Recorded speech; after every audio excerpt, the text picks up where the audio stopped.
এগুলো তুই কি করছিস আমাকে? ছাড়ো না, ব্যথা লাগছে তো। আচ্ছা জুইটা এবার ভেঙে যাবে। এবার আমার ঘাড়িগুলো কি করছিস? আমার কত কত লাগছে। আমাকে অনেক জ্বালিয়েছো তুমি। আজকে তোমার সব জ্বালা শোধ নেব আমি। একদম কোনো বারণ শুনবো না। তুই তুই এত বাজে কেন? ভুলে গেছিস আমি তোর থেকে বয়সে বড়? সেটা 24 ঘন্টা আগে যখন তুমি কবুল বলেছিলে তখন ছিল। এখন আমি তোমার পর। আর এগুলো আমার অধিকার। আমার অধিকার। আমি এক বিন্দুও ছাড়বো না। কথাগুলো বলতে বলতেই আরিয়ান তার পেটে হাত রাখলো। আস্তে আস্তে হাতটা উপরে ওঠাতে ওঠাতে তার ব্লাউজের পেছনের ফিতের দিকে নিয়ে গেল এবং ব্লাউজের ফিতাটা খুলে দিল। এদিকে লজ্জায়, আবেশে ও উত্তেজনায় রোশনির পুরো শরীর থরথর করে কাঁপছে। সে জোরে জোরে নিঃশ্বাস নিচ্ছে এবং বিছানার চাদরটা দুহাতে শক্ত করে খামচে ধরেছে। ফিস ফিস করে বললাম, এত কাঁপছো কেন? আমি তো তোমার জন্য আছি, ভয় পেও না। লজ্জায় আর আবেশে মুখটা বালিশে লুকিয়ে ফেলার চেষ্টা করে কাপা গলায় বলল, তুই তুই একটুও বদলালি না। সবাই বাইরে হাসাহাসি করছে আর তুই এখানে এসে ছাড় না প্লিজ। কেউ কি বললো বা না বললো তাতে আমার কিছু যায় আসে না। আর শুধু তুমি আর আমি। বলতে বলতেই আরিয়ান রোশনির ওপর থেকে আলতো করে ঝুঁকে এসে ওর গালের পাশ দিয়ে কানের লতিতে মুখ ছোঁয়াতেই রোশনির মুখ দিয়ে একটা মিষ্টি আর্তনাদ বেরিয়ে এলো। সে আর নিজেকে সামলাতে না পেরে আরিয়ানের কাঁধে থাকা হাত দুটো দিয়ে ওর শার্টটা শক্ত করে খামচে ধরল। রেশমি ভেজা ঠোঁটে পলকগুলোতে নিজের ঠোঁট ছুঁয়ে চোখের জলগুলো মুছে নিলাম। তারপর নরম অথচ গভীর সুরে বললাম, এতদিন শুধু দূর থেকে ভালোবেসে গেছি, ছোঁয়া হয়নি। আজ যখন সব বাধা পেরিয়ে তোকে পুরোপুরি নিজের করে পেয়েছি, তখন এক মুহূর্তও দূরে সরিয়ে দেব না। এরপর আরিয়ান আর কোনো কথা না বলে রোশনির মুখটা দুই হাতে আলতো করে ওপরে তুলে ধরে সরাসরি ওর ঠোঁটে নিজের ঠোঁট রাখল। দীর্ঘ এক রোম্যান্টিক চুম্বনের আবেশে ঘরের ছাদে ম্লান আলোয় দুজনের নিঃশ্বাসের দূরত্বটুকুও যেন হারিয়ে গেল। রোশনি প্রথমে কিছুটা আড়ষ্ট হয়ে থাকলেও মুহূর্তের মধ্যে সব দ্বিধা ভেঙে দিয়ে আরিয়ানের বাহু ডোরে সম্পূর্ণ সমর্পণ করে দিল নিজেকে। চুম্বনের সেই উষ্ণ আবেশ কেটে যাওয়ার পরও দুজনেই বেশ কিছুক্ষণ নিঃশব্দে একে অপরের চোখের দিকে তাকিয়ে রইল। ঘরের মৃদু আলোয় রোশনির গাল দুটো লজ্জায় লাল হয়ে আছে আর তার বুকটা এখনও দ্রুত ওঠানামা করছে। মুচকি হেসে রোশনির মুখের ওপর ছড়িয়ে থাকা একগুচ্ছ চুল সরিয়ে কানের পেছনে গুজে দিল আরিয়ান। তারপর খুব স্নেহের সুরে বলল, এবার একটু শান্ত হয়ে শুয়ে পড়ো, অনেক ধকল গেছে আর সারাদিন। এইমাত্র কি বললি তুই? আবার আমাকে বউ বললি? বিয়ের রাতেও তোর এই স্বভাব গেল না তাই না? দাঁড়া তোকে দেখাচ্ছি। চোখ বড় বড় করে এক ধমক দিয়ে কথাগুলো বলে এক মুহূর্তের জন্য লজ্জা ভুলে বালিশটা তুলে সজোরে মেরে বসলো আরিয়ানের গায়ে। কিন্তু পরক্ষণে নিজের এই কাণ্ড দেখে নিজেই আবার লজ্জায় মুখ ঢেকে ফেলল রোশনি। উচ্চস্বরে হেসে উঠে রোশনির দুটো হাত এক টানে নিজের মুঠোয় বন্দি করে ফেলল আরিয়ান। তারপর ওকে টেনে একেবারে নিজের বুকের উপর শুইয়ে দিয়ে ফিসফিস করে বলল, রাগারাগি শেষ হলে বলো, এবার কি সারা রাত এভাবে আমার বুকে মাথা রেখে গল্প করবে নাকি ঘুমাবে? তুই না সত্যিই খুব বাজে, তবে তোকে ছাড়া এখন আর কাউকে ভালোও লাগে না। আরিয়ানের বুকের উপরে শুয়ে তার হার্টবিটের শব্দ শুনতে শুনতে আস্তে করে চোখ বন্ধ করে ফেলল রোশনি। গলার স্বর নামিয়ে নরম করে কথাগুলো বলল সে। রোশনির পিঠে আর চুলে পরম যত্নে হাত বুলিয়ে দিতে দিতে কম্বলটা ওদের গায়ে ভালো করে টেনে দিল আরিয়ান। এরপর ঘরের ডিম লাইটটা নিভিয়ে দিয়ে ফিসফিস করে বলল, শুভরাত্রি আমার ভালোবাসা। গভীর রাতে নিস্তব্ধতায় দুজন মানুষের দুটি মন সব দূরত্ব ঘুষিয়ে অবশেষে একাকার হয়ে মিশে গেলাম চিরকালের মতো। সকালে মিষ্টি রোদ এসে পড়েছে নতুন দম্পতির ঘরের জানালায়। বিছানায় আচ্ছন্ন হয়ে ঘুমিয়ে আছে রোশনি আর তার মাথার চুলগুলো ছড়িয়ে আছে আরিয়ানের কাঁধের ওপর। ঠিক তখনই দরজায় কড়া নাড়ার শব্দে দুজনের ঘুম ভেঙে গেল। বাইরে থেকে বড় ফুপুর গলা ভেসে এলো, ওরে, তোরা কি সারাদিন ঘুমাবি নাকি? নতুন বউকে নিয়ে নিচে আয়, সবাই ড্রয়িং রুমে বসে আছে। আরিয়ান, বউকে নিয়ে জলদি আয়। ফ্যামিলির সবার এই হাঁকডাক শুনেই রোশনি তড়িঘড়ি করে বিছানা থেকে ওঠার চেষ্টা করলো, কিন্তু লজ্জায় তার মুখটা লাল হয়ে উঠল। আলতো করে রোশনির হাতটা ধরে বিছানায় বসিয়ে দিল আরিয়ান। মুচকি হেসে ফিসফিস করে বলল, এত তারা কিসের আপনি? আজ তো আমাদের দিন, কেউ কিচ্ছু বলবে না। আই, তুই আবার আমাকে আপনি বললি? অদ্ভুত তো। আমি কি তোর ছোট বোন নাকি যে এই নাম ধরে ডাকবি? বিয়ের পরেও তোর এই বাদনামি গেল না?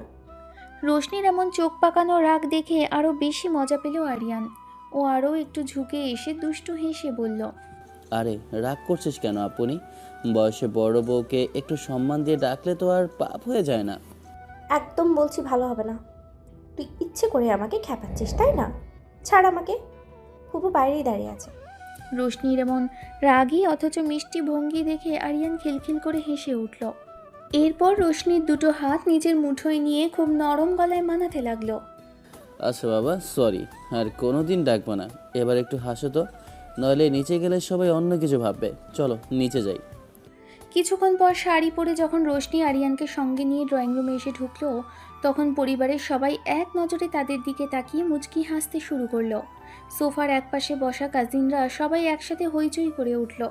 মেজো ফুপুর মেয়ে মিম সবার আগে এগিয়ে এসে দুষ্টুমি ভরা হাসিতে বলে উঠল, ওরে আমার নতুন ভাবি, একটু দেখি কেমন লাগছে আমাদের বড় আপুকে। আর মানে আমরা তো এখনো কনফিউজড, ওকে এখন আপু বলে ডাকবো নাকি ভাবি বলে ডাকবো, একটু ক্লিয়ার কর তো ভাই। কাজিনদের মুখে এমন কথা শুনে রোশনির অবস্থা আর দেখার মতো রইল না। সে লজ্জায় একেবারে মাটিতে মিশে যাওয়ার জোগাড় হলো, আর চটজলদি আরিয়ানের পেছনে একটু আড়াল নেওয়ার চেষ্টা করলো। কিন্তু কাজিনরা ছাড়ার পাত্র নয়। ছোট ভাই রাহুল তখন পাশ থেকে আরও এক কাঠি সরে যোগ করলো, আরে আপু, মানে ভাবি, কাল রাতে তো রুমের ভেতর থেকে হাসির আওয়াজ আসছিল। আমরা তো ভেবেছিলাম তোমরা বুঝি ঝগড়া করছো। তা ভাইয়া, কাল রাতে আমাদের বড় আপুকে সামলাতে খুব কষ্ট হয়েছে নাকি? রাহুলের মুখে এই কথা শুনে ড্রয়িং রুমে উপস্থিত বড়রা মৃদু হেসে এদিক ওদিক তাকালেন। বড় ফুফু একটু আড়ালে চোখ ফিরিয়ে মুচকি হাসলেন, আর মেজো চাচা স্নেহের সুরে অন্যদিকে তাকিয়ে চায়ে চুমুক দিলেন। রোশনি তো রাগে আর লজ্জায় টমেটো হয়ে এক চর বসানোর ভঙ্গিতে রাহুলের দিকে তাকালো, কিন্তু কিচ্ছু বলতে পারল না। ঠিক তখনই আরিয়ান রোশনির সামনে এক পা এগিয়ে এসে ওর কাঁধের আলতো করে হাত রেখে কাজিনদের দিকে একটা আত্মবিশ্বাসী ও মজার চাউনি দিল। তোরা বেশি পাজি হয়ে গেছিস দিন দিন।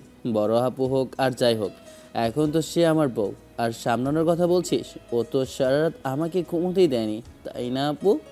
চুপ করবি তুই? একদম মিথ্যে কথা বলবি না সবার সামনে। বলছি ভালো হবে না।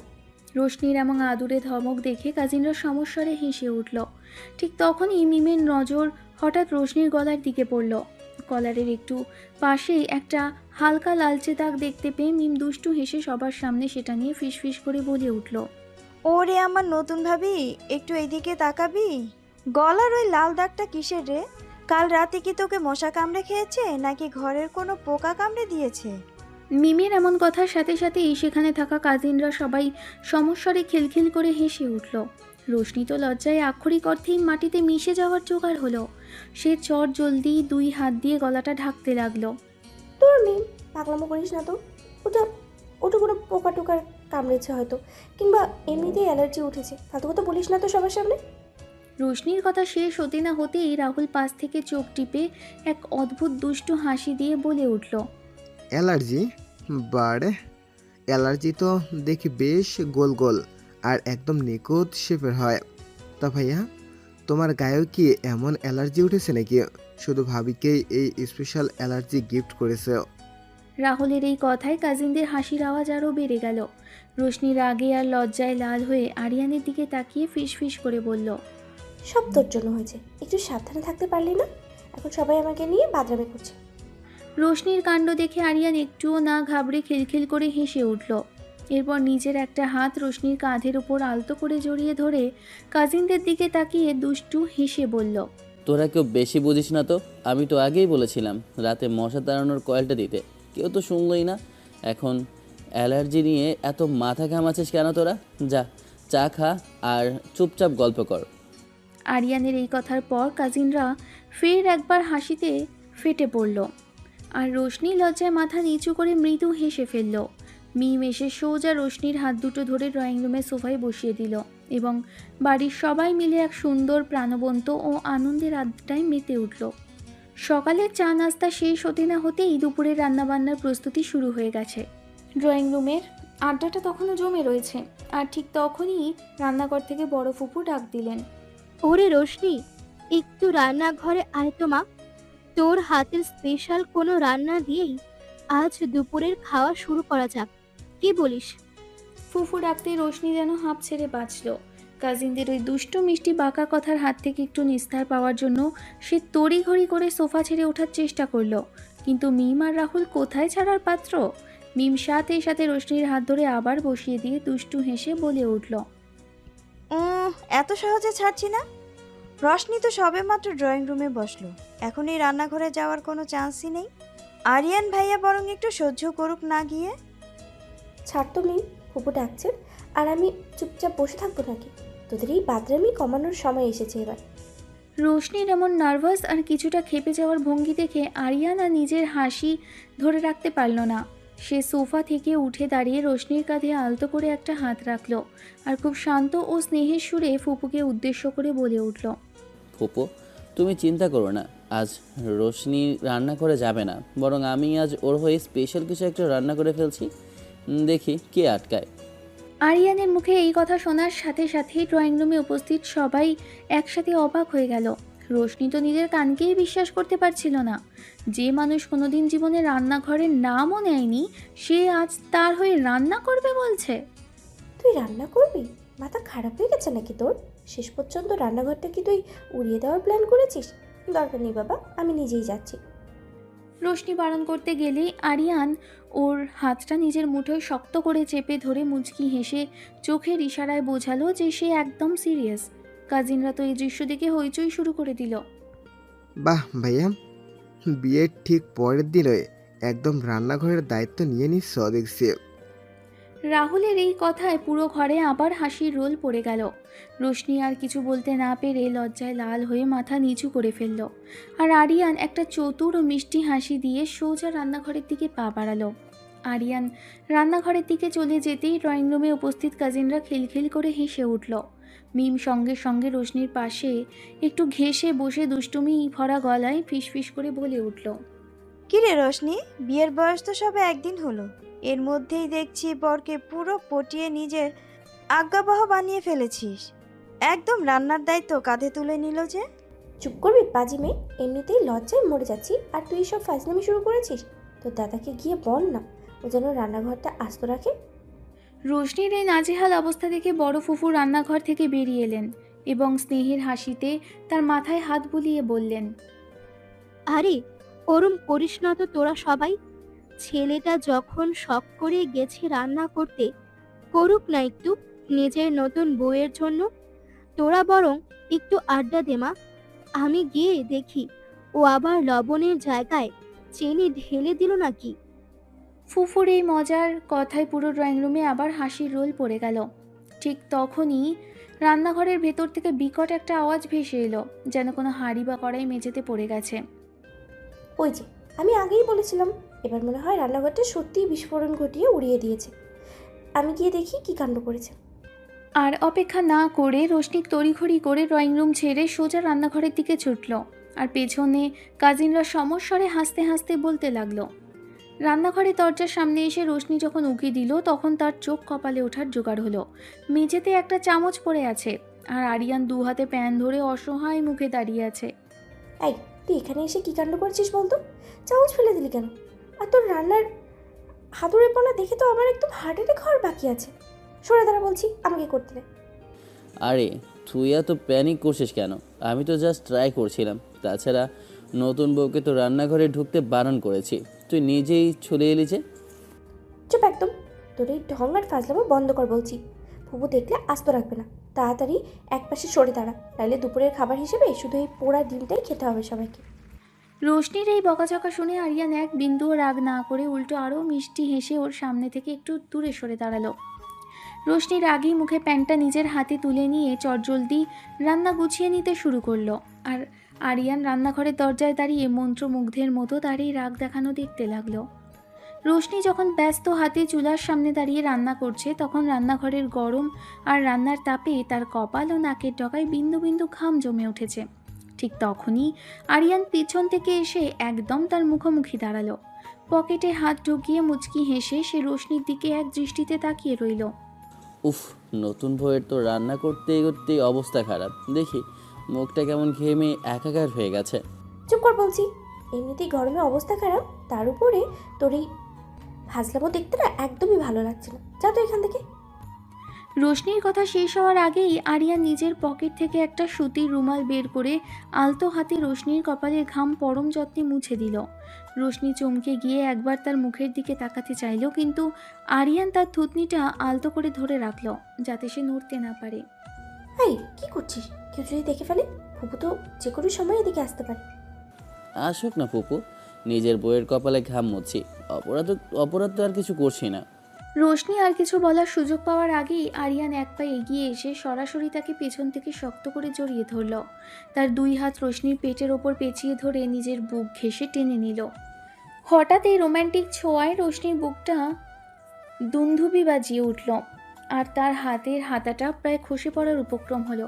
সে লজ্জায় আড়ষ্ট হয়ে ফিসফিস করে উঠল। ছাড় বলছি, এভাবে জড়িয়ে ধরে থাকলে আমি রান্না করবো কি করে? তুই কি আমাকে এত না খাইয়ে মারার প্ল্যান করেছিস? না খাইয়ে মারবো কেন? তোমাকে রান্না করতে দিলেই তো ঝামেলা বাঁধে। তাছাড়া এভাবে জড়িয়ে না ধরলে কি রান্নার আসল স্বাদ আসবে নাকি? রোশনির কানের লতিতে আরিয়ানের গরম নিঃশ্বাসের ছোঁয়া লাগতেই রোশনির সারা শরীর শিহরিত হয়ে উঠল। লজ্জায় তার কান দুটো পর্যন্ত লাল হয়ে গেল। সে কোনো মতে নিজেকে একটু সামলে নিয়ে পিছন দিকে সামান্য মাথাটা ঝুঁকিয়ে দিল। তোর এই বাদরামি কমানোর কোনো উপায় নেই, তাই না? একদম ছাড় বলছি, তরকারি পুড়ে যাবে তো। পড়লে পড়ুক, আমার তাতে কি? আমার তো শুধু তোমাকে এভাবে কাছে পেতে ইচ্ছে করে। আরিয়ানের এই মিষ্টি ও উষ্ণ ছোঁয়ায় রোশনির চোখ দুটো লজ্জায় বন্ধ হয়ে এলো। সে আর কোনো কথা বলতে পারল না, শুধু একটা দীর্ঘশ্বাস ফেলে মৃদু হেসে নিজের কাজে মন দেওয়ার চেষ্টা করলো। আর আরিয়ানও তাকে আরও একটু শক্ত করে জড়িয়ে ধরে রান্নাঘরের এই গোপন রোম্যান্স পুরোপুরি উপভোগ করতে লাগলো। রান্নাঘরের ভেতরে যখন এই মিষ্টি রোম্যান্স আর খুনসুটি চলছে, ঠিক তখনই বাইরে থেকে বড় ফুফুর গলা ভেসে এলো। ওরে রোশনি, তরকারি কি নামিয়ে ফেলেছিস, নাকি তোর বর একা একাই সব খেয়ে শেষ করে ফেলেছে? জলদি কর মা, সবাই খেতে বসে গেছে। ফুফুর গলা পেতেই রোশনির চমক ভেঙে গেল। সে তাড়াতাড়ি আরিয়ানের হাত থেকে নিজেকে ছাড়িয়ে নিয়ে প্যানে শেষবারের মতো হাত চালালো। এই দেখ, ফুপু ডেকে দিয়েছে। এখন যদি কেউ এসে আমাদের এই অবস্থায় দেখে, আমি কিন্তু লজ্জায় মরে যাব। তুই তাড়াতাড়ি এখান থেকে বের হ বলছি। আচ্ছা বাবা, যাচ্ছি। তো তাড়াতাড়ি প্লেটে খাবারগুলো বেড়ে ড্রয়িং রুমে নিয়ে এসো। আমি সবার সাথে ডাইনিং টেবিলে বসি। আরিয়ান একটা চতুর হাসি দিয়ে রান্নাঘর থেকে বেরিয়ে ড্রয়িং রুমের দিকে চলে গেল।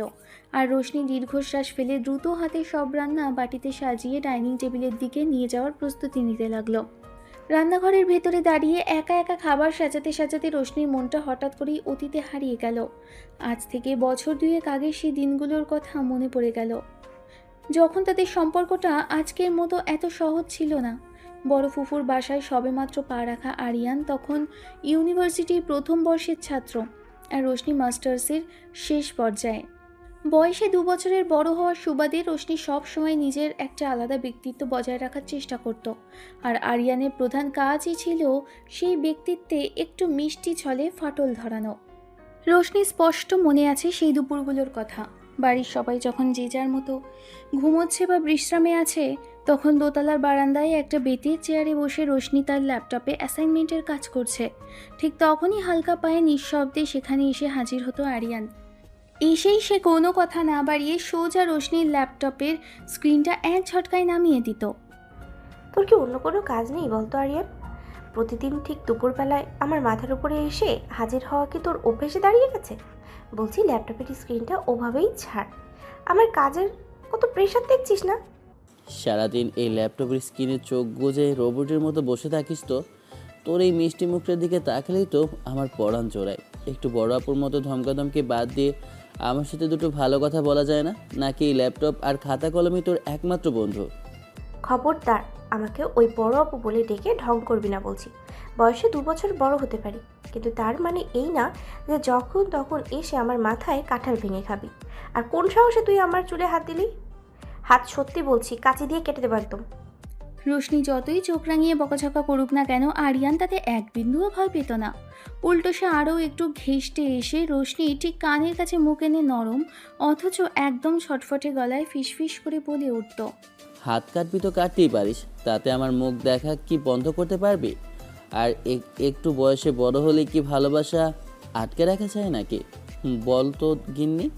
আমার তো মনে হয় স্বয়ং সৃষ্টিকর্তা আমার কপালে এই রাগচটা বড় আপুটাকে লিখে রেখেছেন। তোর এই ফাজলামো কমানোর কিচ্ছু নেই, তাই না? একদম ফালতু কথা বলবি না বলছি। কবু যদি নিচ থেকে এক চিৎকার দিয়ে ওঠে তখনই বুঝবি ঠেলা। যা বলছি চোখের সামনে থেকে একদম দূর হ। অতীতে সেই রোদেলা দুপুরগুলোর ছোটোখাটো মিষ্টি ঝগড়া আর মনের কোণে লুকিয়ে থাকা সেই ভালোবাসার অনুভূতিগুলো আজ রান্নাঘরে দাঁড়িয়ে রোশনির মনের পর্দায় ভেসে উঠতেই তার ঠোঁটে এক অপূর্ব মায়াবী হাসি ফুটে উঠল। কাজের ব্যস্ততার মাঝেও পুরনো সেই মধুর দিনগুলোর কথা মনে করে তার বুকটা এক অদ্ভুত ভালো লাগায় ভরে গেল। ডাইনিং টেবিলের চারপাশে তখন পরিবারের সবার প্রাণবন্ত উপস্থিতি, শাশুড়ির তৃপ্তিমাখা হাসি মুখ আর সবার প্রশংসার মাঝে রোশনির মনটা হঠাৎ করেই অতীতে ফিরে গেল, বিয়ের আগে সেই দিনগুলো। রোশনি তখন ইউনিভার্সিটি পড়াশোনার সুবাদে তাদের এই বাসাতেই থেকে পড়াশোনা করত। ঠিক এই খাবার টেবিলকে ঘিরেই দুজনের কত খুনসুটি হতো। সেদিনও রোশনি নিজেও হাতে দুর্দান্ত বিরিয়ানি রান্না করে ডাইনিং টেবিলে বাটিগুলো সাজাচ্ছিল, আর ঠিক তখনই আরিয়ান পেছন থেকে এসে এক অদ্ভুত আবদার জুড়ে বসেছিল। উফ, কি দারুণ সুবাস ছড়াচ্ছে। মায়ের গতানুগতিক হাতের রান্না খেয়ে তো জীবনে স্বাদই মরে গিয়েছিল। ভাগ্যিস তুমি এই বাড়িতে পড়াশোনা করতে এসেছিলে। আচ্ছা, টেবিলে সবাইকে দাও, আগে আমাকে একটু চেখে দেখতে দেওয়া যায় না? একদম না। সবার জন্য একসাথে টেবিলে সাজানোর পর নিয়ম মতো সবাই খাবে। চোখের সামনে থেকে সর বলছি। এমনিতেই রান্নার তাপে মাথা গরম হয়ে আছে, তার উপরে আবার তোমার এই বাদরামো একদম সহ্য হচ্ছে না। ইস, একটু আগে থেকে খেয়ে দেখলে, একটু আগে থেকে খেয়ে ফেললে কি মহাভারত অশুদ্ধ হয়ে যেত? তোমার রান্না এমনিতেই এত জাদু, আগে একটু টেস্ট করে নিলে তো শেফের সম্মান আরও বাড়তো, বই কমতো না। তুমি কি আস্ত একটা চোর নাকি রে বাবা? লুকিয়ে লুকিয়ে এভাবে বাটি থেকে মাংসের টুকরো তুলে মুখে নিয়ে দিলে। এখনই আন্টির কাছে গিয়ে তোমার এই চুরির নালিশ করছি, দাঁড়। অতীতে সেই ছোটোখাটো চুরির মুহূর্ত আর খাবার নিয়ে দুজনের সেই খুনসুটির স্মৃতিগুলো রোশনির মনে ভেসে উঠতেই তার ঠোঁটে এক চিলতে মায়াবী হাসি ফুটে উঠল। স্মৃতির জগৎ থেকে ফিরে বর্তমানে ডাইনিং টেবিলে তাকাতেই রোশনি দেখল শাশুড়ি খুব আগ্রহ নিয়ে সবাইকে খাবার পরিবেশন করতে বলছেন। ওরে রোশনি, আর কত খাবি ভাবছিস? বরের প্লেটে তো মাংসের টুকরো দেওয়াই হলো না, নাকি তোরা দুজনে মিলে একা একা সব সার্ভ করার মতলব বেড়েছিস? তাড়াতাড়ি সবার প্লেটে খাবার দে। শাশুড়ির এমন মজার মন্তব্যে চারপাশের সবাই হোঁচট খেয়ে হেসে উঠল। ঠিক তখনই টেবিলের নিচে আরিয়ান চতুর একটা হাসি দিয়ে রোশনির পায়ের ওপর নিজের পা ছুঁয়ে আলতো করে একটা ইশারা করল। মা ঠিকই বলেছেন, বউয়ের হাতে রান্না এত বছর পর আজও আমার কাছে স্পেশাল। তাই একটু বেশি মনোযোগ দিয়ে উপভোগ করা তো অপরাধ নয়, কি বলো গিন্নি? বেশি কথা না বলে চুপচাপ খাওয়া শেষ করো তো। পুরনো অভ্যেস তো একটাও গেল না দেখছি। রাতে কিন্তু আর কোনো খাবার কপালে জুটবে না বলে দিলাম। রোশনির এই ছোট্ট ধমক আর লুকিয়ে চিমটি কাটার কাণ্ডটা চারপাশের কোলাহলে আরিয়ান ছাড়া আর কেউই টের পেল না। বিয়ের পর আরিয়ানের মাঝে হয়তো দায়িত্ববোধ আর পরিপক্কতা অনেক বেড়েছে, কিন্তু তাদের এই চিরচেনা দুষ্টু মিষ্টি রসায়ন এক ফোঁটাও বদলায়নি। হাসি খুশি এই পারিবারিক আড্ডার মাঝে তাদের গোপন এই মুহূর্তটি পুরো দৃশ্যকে আর অন্যরকম রোমাঞ্চকর পূর্ণতা দিল। দুপুরের খাবার শেষে ড্রয়িং রুমে পরিবারের বাকিরা যখন চা আর টুকটাক আলাপে ব্যস্ত, তখন রোশনি একটু সুযোগ বুঝে কিচেনের কাজ শেষ করে বারান্দার দিকে পা বাড়ালো। সকালের রান্নার ধকল আর অতিথিদের সামলানোর পর একটু দম ফেলার জন্যই তার এই নিরিবিলি জায়গায় আসা। কিন্তু রোশনির একটু আগেই যে সেখানে ওত পেতেছিল আরিয়ান, তা সে ঘুণাক্ষরেও টের পায়নি। বারান্দার এক কোণে দাঁড়িয়ে রোশনি যখন ক্লান্ত চুলে হাত বুলিয়ে ঠিক করে খোপা বাঁধতে ব্যস্ত, ঠিক তখনই পেছন থেকে নিঃশব্দে এগিয়ে এসে একজোড়া চেনা হাত আলতো করে তার কোমর জড়িয়ে ধরল। আরিয়ানের পরিচিত সুবাস নাকে আসতেই রোশনির বুকটা কেঁপে উঠল। এ কী করছো বলো তো? ড্রয়িং রুমে মা কিংবা অন্য সবাই রয়েছে তো, কেউ যদি এই বারান্দার দিকে একবার চোখ ফেরায় তাহলে কি অবস্থা হবে ভেবেছো? ছাড় বলছি। দেখুক না সবাই, নিজের বউকে একটু কাছে টেনে নিলে দুনিয়ার কার কি এসে যায় বলো তো? তাছাড়া তুমি যখন ওই ডাইনিং টেবিলের সবার সামনে আমায় কড়া চোখে তাকিয়ে চিমটি কাটছিলে, তখন থেকেই এই বদলাটা নেয়ার জন্য আমার মাথা কাজ করছিল না। খুব পেকেছো তাই না? বিয়ের আগে ওই পড়ার নাম করে এসে ফাইজলামো তো ছিলেই, এখন আবার নতুন করে রোমিও সেজেছ।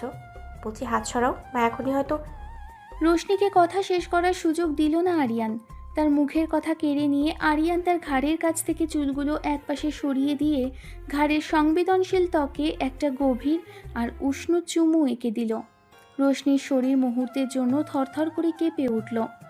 গলার কাছে আটকে গেল সমস্ত বকাঝকা। মা কি করবে করো, আমার এখন শুধু তোমাকে দেখতে ইচ্ছে করছে। জানো, এই বাড়িতে যখন তুমি সেই প্রথম পড়তে আসতে, লুকিয়ে লুকিয়ে তোমাকেই শুধু দেখতাম। আর আজ এই বারান্দায় দাঁড়িয়ে আমার বুকে জড়িয়ে থাকা এই রোশনিটা পুরোপুরি আমার। বললেও তো বিশ্বাস করবে না, তোমার এই ঘাড়ের সুবাস আমার সব রাগ নিমিষেই উড়িয়ে দেয়। পাগল নাকি তুমি? কেউ চলে আসবে তো। প্লিজ ছাড়ো, চুলগুলো সব এলোমেলো করে দিলে। রোশনি যতই মৃদু প্রতিবাদ করুক না কেন, তার কণ্ঠের কাঁপন আর চোখে জমে থাকা লজ্জার আবেশ বলে দিচ্ছিল সেও এই দূরত্বহীন মুহূর্তটা কতটা উপভোগ করছে।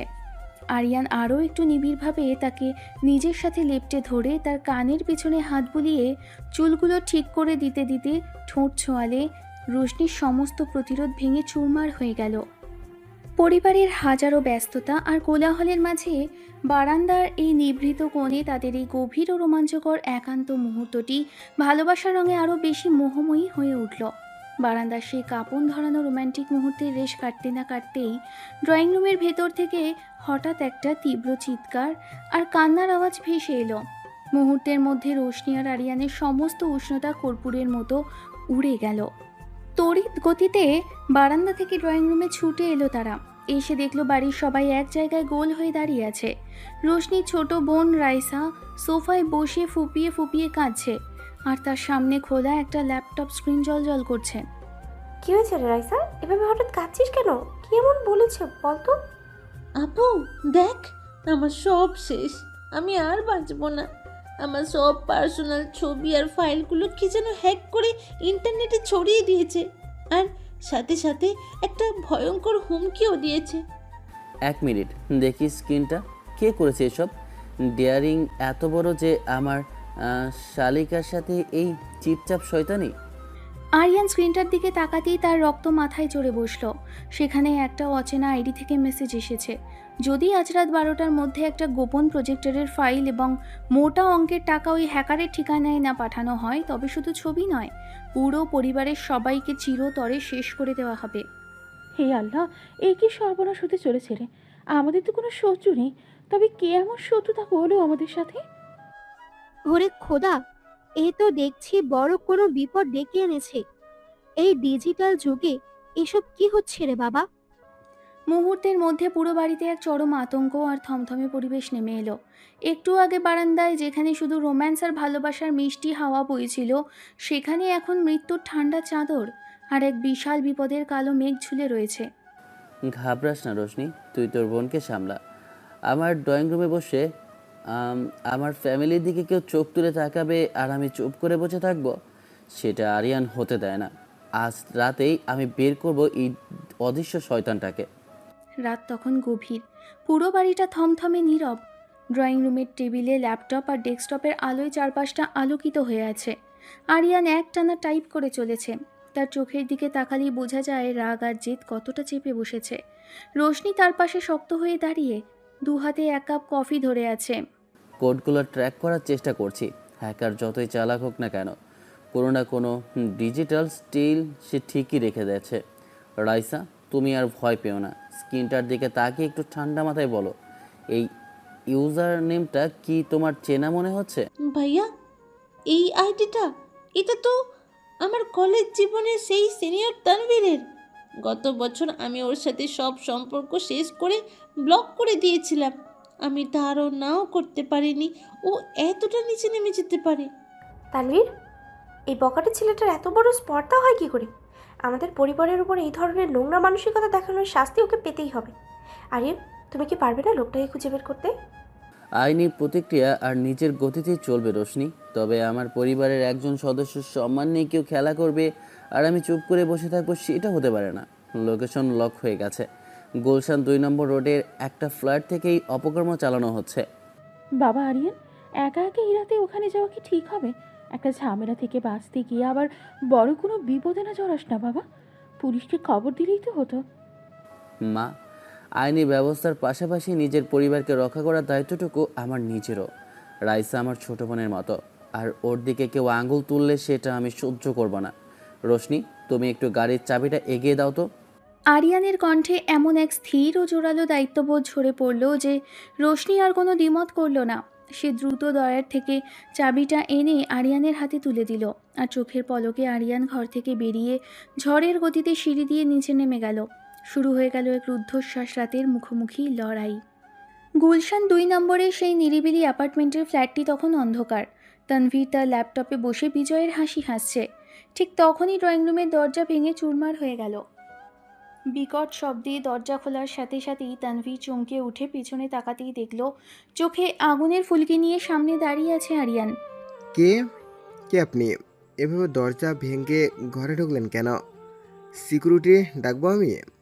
তানভীরের এই কথা শুনে আরিয়ান এক চিলতে ঠান্ডা হাসি দিয়ে তার দিকে এগিয়ে গেল এবং মুহূর্তের মধ্যে তানভীরের শার্টের কলার খামচে ধরে দেওয়ালে সেঁটে দিল।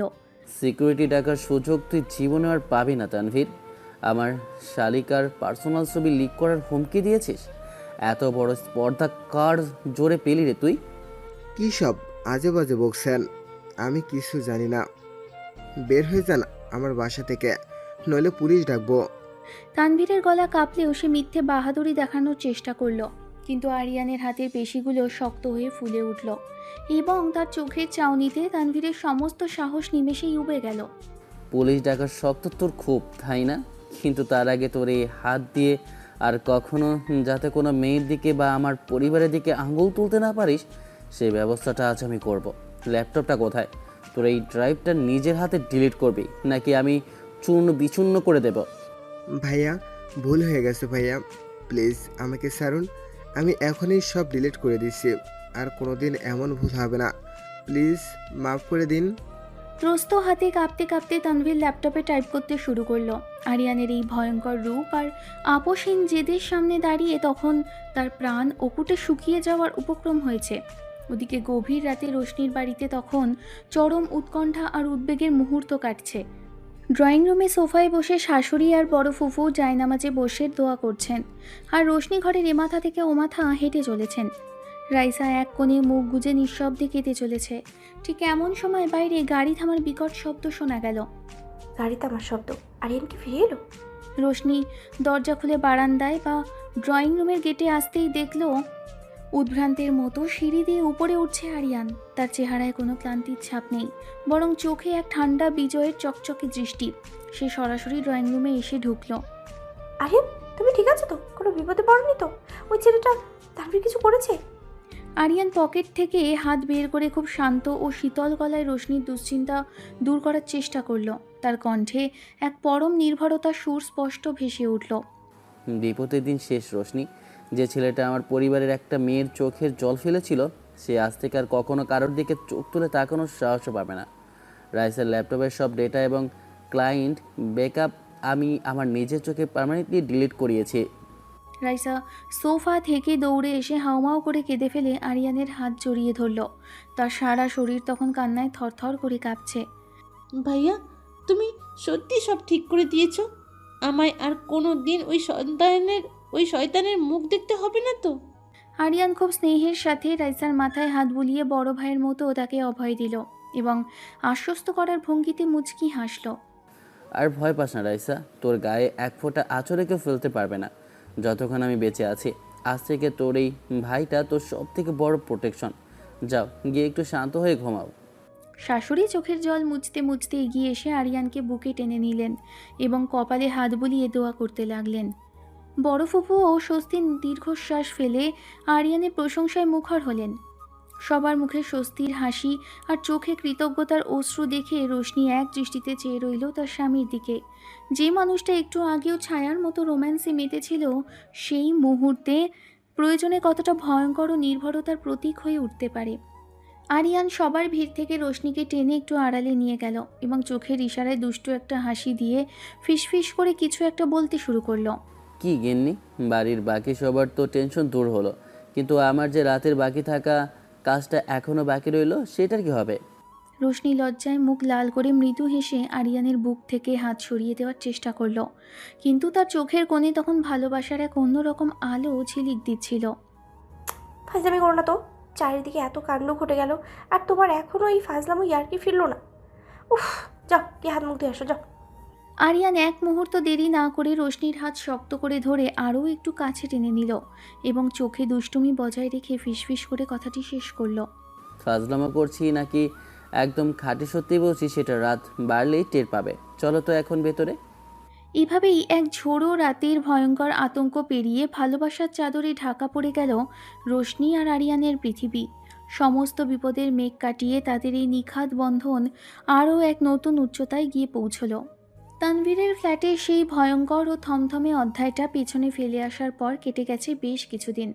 সমস্ত সাইবার আতঙ্ক আর বিপদের মেঘ কেটে গিয়ে রোশনি আর আরিয়ানের সংসারটা এখন আগের চেয়ে অনেক বেশি শান্ত, নিরাপদ আর ভালোবাসায় ভরপুর। বিকেল গড়িয়ে তখন সন্ধ্যা নামছে। গুলশানের চিমছাম অ্যাপার্টমেন্টের ড্রয়িং রুমের বিশাল ফ্রেঞ্চ উইন্ডো দিয়ে খোলা হাওয়া আসছে। আরিয়া নিজের ল্যাপটপটা ডেস্কে বন্ধ করে রেখে একটু ক্লান্তি দূর করতে সোফায় এলিয়ে বসল। ঠিক তখনই রান্নাঘর থেকে কফি আর গরম স্ন্যাক্সের মিষ্টি ঘ্রাণ পুরো ঘরে ছড়িয়ে পড়ল। রোশনি হাতে এক ট্রে চা ও স্ন্যাক্স নিয়ে ড্রয়িং রুমে প্রবেশ করলো। তার পরনে হালকা পেস্তা কালারের একটা সালোয়ার কামিজ, চুলগুলো হালকা করে একটা ক্লিপ দিয়ে আটকানো। সে চায়ের কাপটা আরিয়ানের সামনে টেবিলে রাখতেই আরিয়ান এক টানে তার হাত ধরে নিজের কোলে টেনে বসলো। কি করছো কি? চা পড়ে যাবে তো। বাড়িতে যদি রাইসা বা মা চলে আসে তখন কী হবে বলো তো? আসার সময় অনেক আগেই পার হয়ে গেছে। মা তো ফুপুর বাসায় গেছে বেড়াতে, আর রাইসা তার রুমেই নিজের পড়া নিয়ে ব্যস্ত। সুতরাং এই ড্রয়িং রুমে এখন শুধু তারা দুজনই আছে এবং এই রোম্যান্টিক সন্ধ্যাটা পুরোপুরি তাদের। কথাটি শেষ করেই আরিয়ান তার এক হাত বাড়িয়ে রোশনির সরু কোমরের চারপাশ আরও শক্ত করে জড়িয়ে ধরল এবং তাকে নিজের একেবারে সাথে লেপ্টে টেনে নিল। রোশনির বুক তখন হৃৎস্পন্দনে দ্রুত ছন্দে কাঁপছে। সে বাধা দেওয়ার জন্য নিজের ছোট হাত দুটো রাখলো আরিয়ানের চওড়া বুকের ওপর। ছাড়ো তো, কেউ যদি দেখে ফেলে। সবসময় শুধু দুষ্টু। দেখতে দাও না, কার সাধ্য আছে তাদের মাঝখানে আসার? তাছাড়া সেদিন তানভীরের ওই ঝামেলাটার পর থেকে তো ঠিকমতো কাছেই পাওয়া হয়নি। শুধু শুধু কতগুলো দিন টেনশনে কেটে গেল।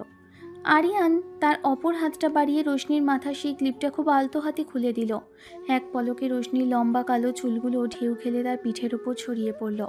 আরিয়ান আঙুল দিয়ে সেই চুলগুলো সরিয়ে রোশনির উন্মুক্ত গলায় হাত রাখল। তার ছোঁয়া লাগতেই রোশনি শিহরিত হয়ে চোখ বন্ধ করে ফেলল।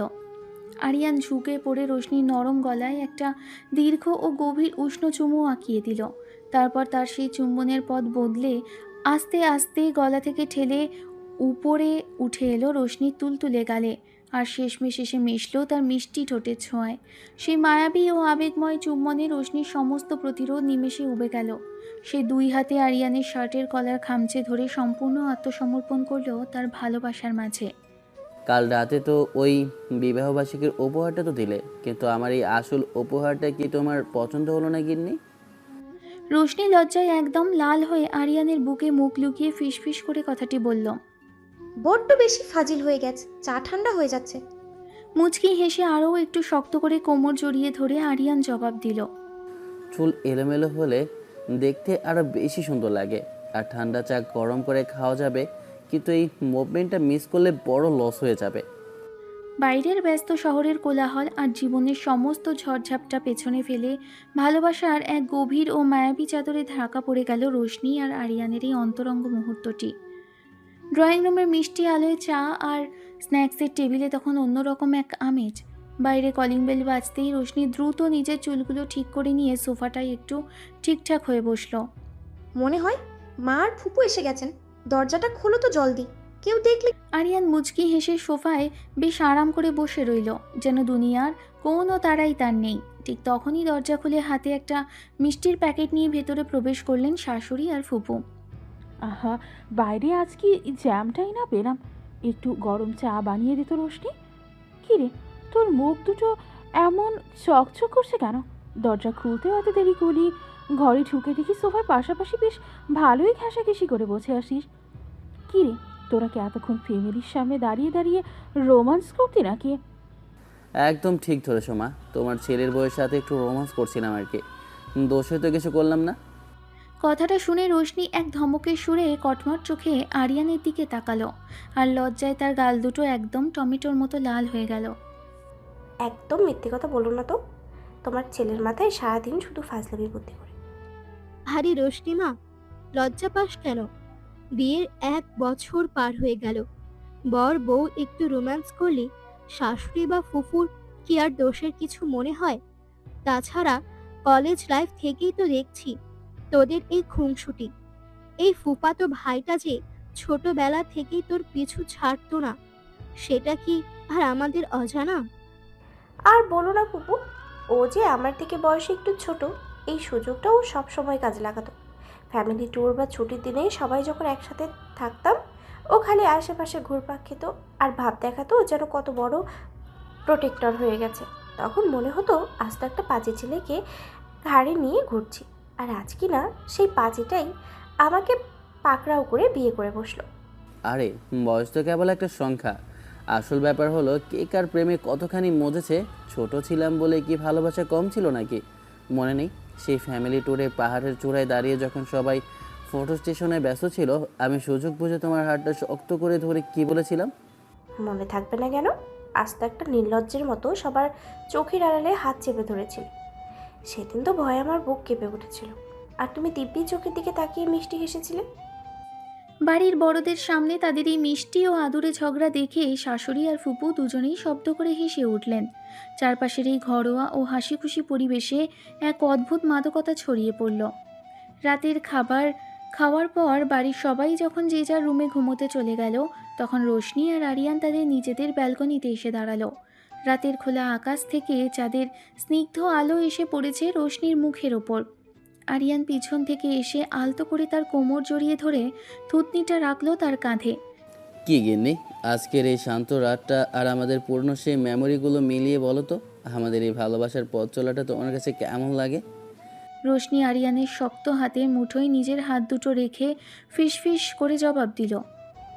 পথচলা কেমন লাগে জানি না, তবে এইটুকু বুঝি, বয়সে একটু ছোট হলেও এই মানুষটার ভালোবাসার গভীরতা আমাকে প্রতি মুহূর্তে অবাক করে। আর সেই পাহাড়ের চূড়ার মুহূর্ত থেকে শুরু করে আজ পর্যন্ত তোমার এই পাগলামিটাই আমার জীবনের সবচেয়ে সুন্দর ভাব। রাতে সেই গভীর ভালোবাসার রেশ কাটতে না কাটতেই গুলশানের ফ্ল্যাটে নতুন দিনের আলো ফুটল। জানালার ফাঁক দিয়ে আসা সোনাঝরা রোদ এসে পড়ছে ড্রয়িং রুমের মেঝেতে। বড় ফুপু আর শাশুড়ি কাজের প্রয়োজনে একটু বাইরে গেছেন। ফ্ল্যাটে তখন বেশ নিরিবিলি পরিবেশ। রাইসা তার নিজের ঘরে ল্যাপটপ নিয়ে একটা অনলাইন ক্লাসে ব্যস্ত। ঠিক সেই মুহূর্তে রাইসার ল্যাপটপে ইন্টারনেট কানেকশনটা হঠাৎ স্লো হয়ে যাওয়ায় সে ড্রয়িং রুমে বসা বড় ভাই আরিয়ানের কাছে এলো। ভাইয়া, আমার অনলাইন ক্লাসের একটা জরুরি অ্যাসাইনমেন্ট সাবমিট করতে হবে, কিন্তু ওয়াইফাইয়ের স্পিড একদম পাচ্ছি না। তোমার ফোনটা একটু দেবে প্লিজ? হটস্পটটা অন করে 2 মিনিটের জন্য একটু কানেক্ট করে নেব। এই নে, হটস্পট অন করা আছে, জলদি তোর কাজ সেরে আমার ফোনটা ফিরিয়ে দিস তো, অফিসের একটা জরুরি মেল পাঠাতে হবে। রাইসা আরিয়ানের হাত থেকে ফোনটা নিয়ে ড্রয়িং রুমের টেবিলে নিজের ল্যাপটপের পাশে রাখল। আরিয়ান তখন অন্যমনস্কভাবে সোফায় বসে নিজের ল্যাপটপে অফিসের প্রজেক্ট দেখছিল।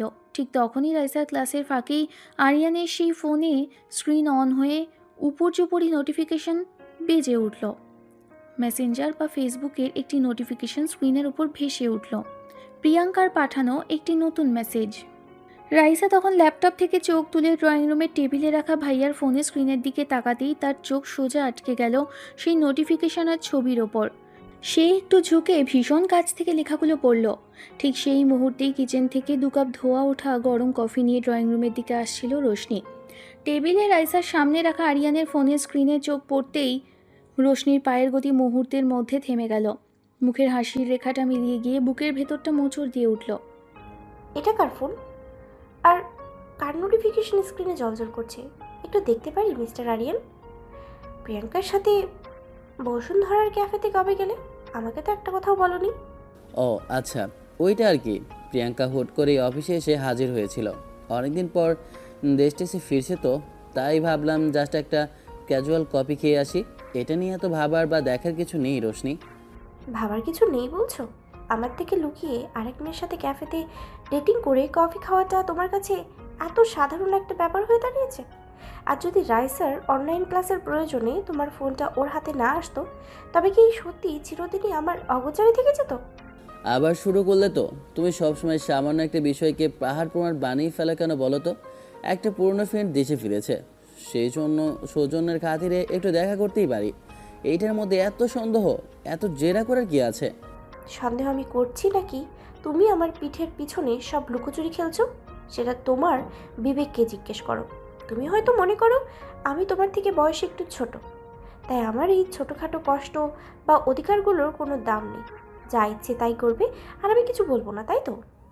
প্লিজ রোশনি, তোমার এই সেন্টিমেন্টাল ডায়লগ আর ওভার রিয়াক্ট করা বন্ধ করো। সারাদিন অফিসের ধকল সামলে বাড়ি ফিরে যদি এই ইগো আর প্যাচাল শুনতে হয়, কার মাথা ঠিক থাকে বলো তো? তোমার এই অতিরিক্ত পজিটিভনেস এখন আমার সহ্য সীমা ছাড়িয়ে যাচ্ছে। আরিয়ানের এই কথাগুলো শোনার পর রোশনি আর নিজেকে সংযত রাখতে পারল না। রাগের চরম সীমায় পৌঁছে সে টেবিল থেকে আরিয়ানের ফোনটা সজোরে ছুঁড়ে মারল ড্রয়িং রুমের দেয়ালের দিকে। একটা তীব্র শব্দে ফোনটা আছড়ে পড়ে চূর্ণ বিচূর্ণ হয়ে দূরে ছিটকে পড়ল। সে আর একটা উচ্চবাচ্য করল না। নিজের ভেতরের কান্নাটা কোনো মতে গিলে ফেলে সে সোজা ড্রয়িং রুম ছেড়ে নিজের বেডরুমে গিয়ে দরজাটা সজোরে বন্ধ করে দিল।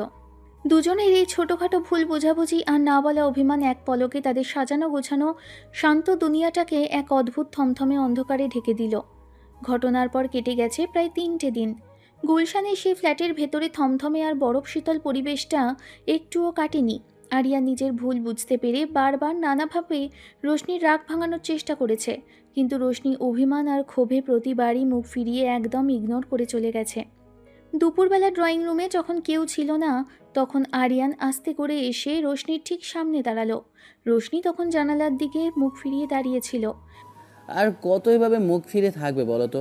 সেদিন ক্যাফেতে যাওয়ার ব্যাপারটা আমি ভুল বুঝেছিলাম, ঠিক আছে, কিন্তু তাই বলে এভাবে কথা বলা বন্ধ করে দেবে? প্লিজ একটু ক্ষমা করে দাও।